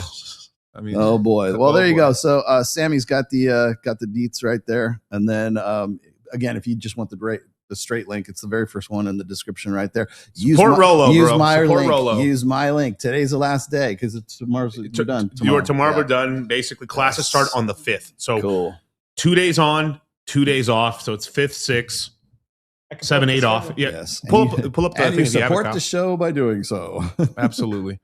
But yeah, I mean, we have oh, there you go. Okay. We can proudly say that we've onboarded in pretty much most of the Red Pill into crypto. So like, yeah, August 5th is the first one. It's the Q3 thesis where we go over what's going to happen over the next 3 months, as well as I'm going to give you kind of a preview of what happens into 27 and what we think is going to happen for the greater cycle. Then risk management, how not to get wrecked, how not to lose your money, how to actually make money. Yes. The most important webinar is August 6th. Ladies, liquor, and leverage. And lawyers. Never forget that lawyers. One. And lawyers. Yes. The 4 L's. Yes. The 4 L's. And then the top 50 coin list. And this is us giving you fish. These are the top coins. Probably only 10 or 14 are worth a damn. Most other ones are just like you should know about them. They may be later, they might be worth. And I think 5 or 10 of them are just straight garbage.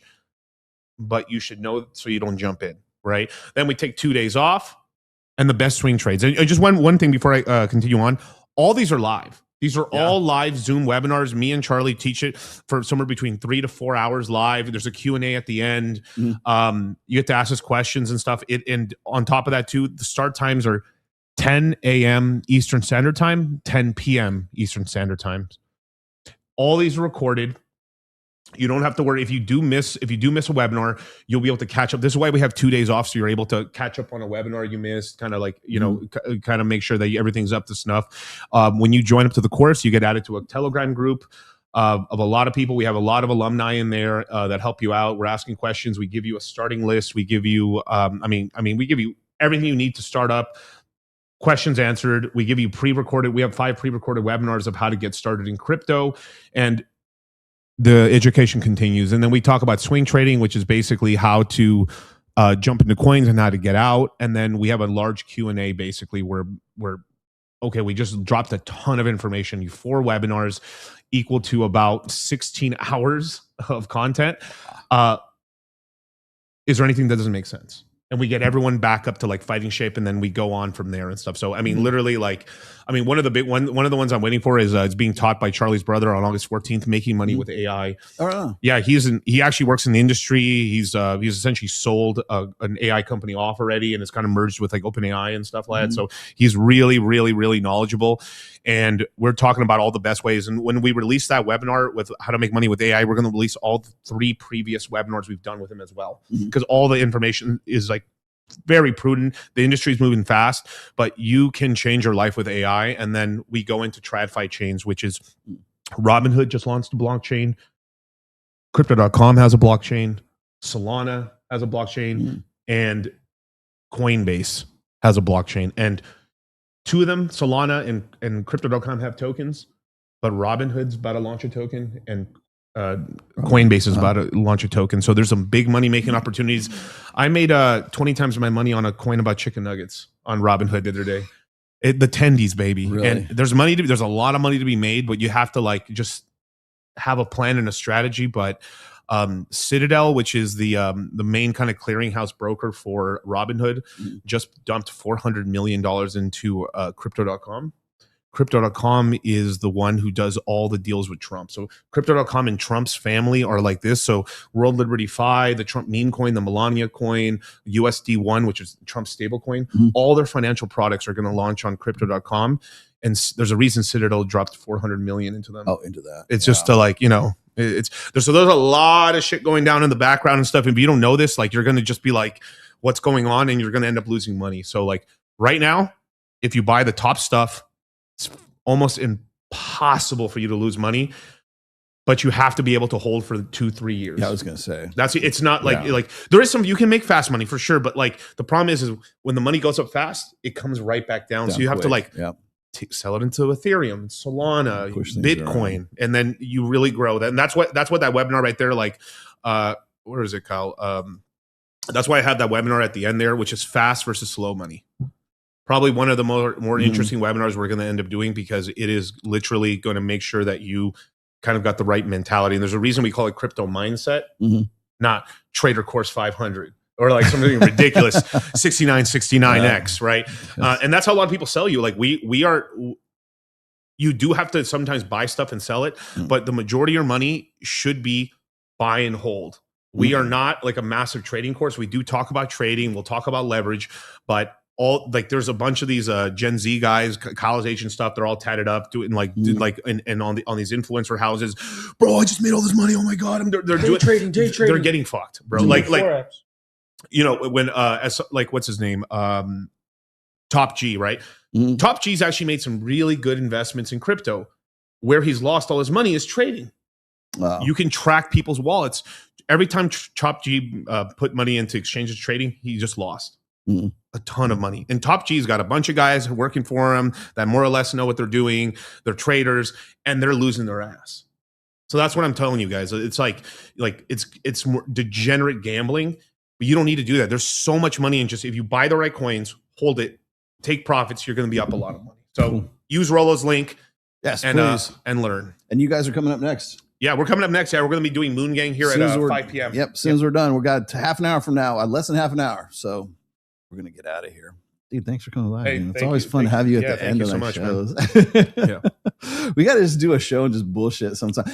When you were, the people don't know this, like, just I can't believe you're on your feet right now.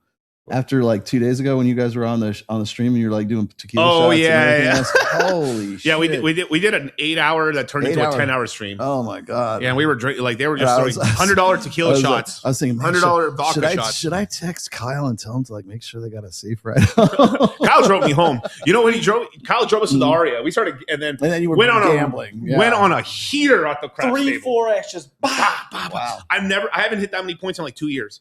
When you want to come to Durango, let me know. I'll come out there. And let's do it. I'll throw it with you guys at Durango. Let's do it, man. All right, fellas.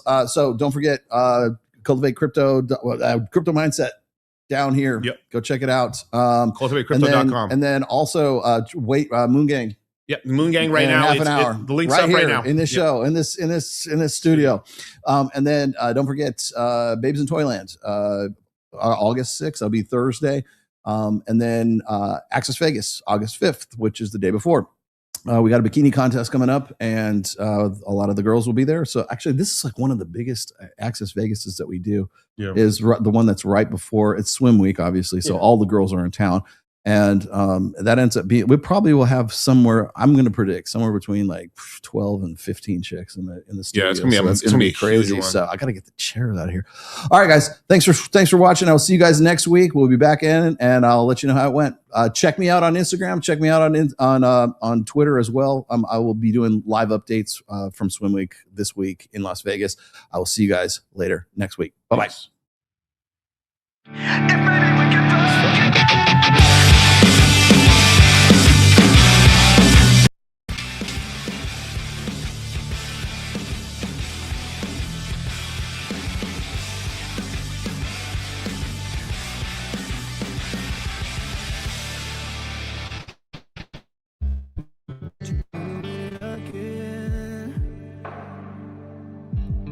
let me defeat you on top of me.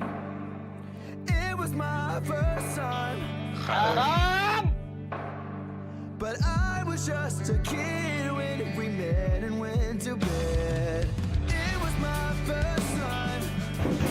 What do you expect from me? I'm breaking up the rules now in the game. I've got some new tools, please do the same. Time came by and went. Say my name. Over like a matchbox stereo. Time to get my thoughts now, let go. Bound to keep me up all night. But maybe we can fuck again, and maybe things are different. Goddamn, baby, one more again. Won't you put it on me one more again? I need to know if maybe we can fuck again, then maybe things are different. Goddamn, baby, one more again. Best in my life.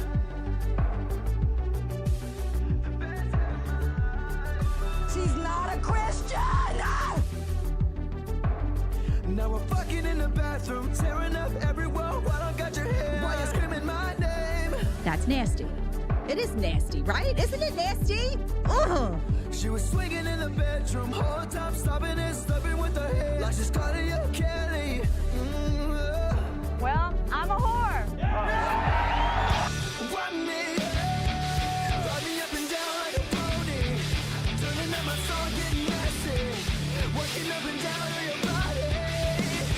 Ride me up and down like a pony, turning up my song on your body. Baby, we'll get down to it all night. Good day, sir. We can fuck again, and maybe things are different. Goddamn, baby, one more again. Won't you put it on me one more again? I need to know if maybe we can fuck again, then maybe things are different. Tell these bitches to go to hell. The Sitting Podcast has been a production of The Rational Mail. All rights reserved. Registered trademark 2026. Don't steal my stuff.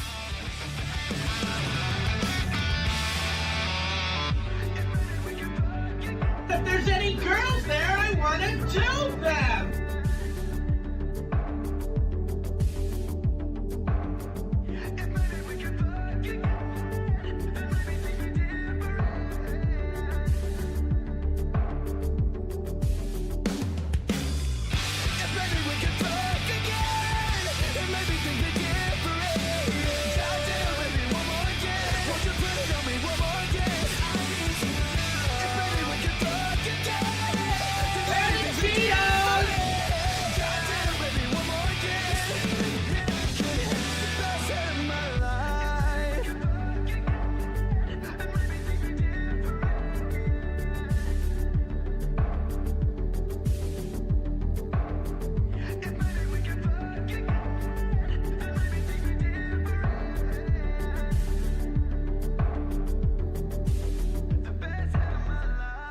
God wants you to have the baby. Definitely not.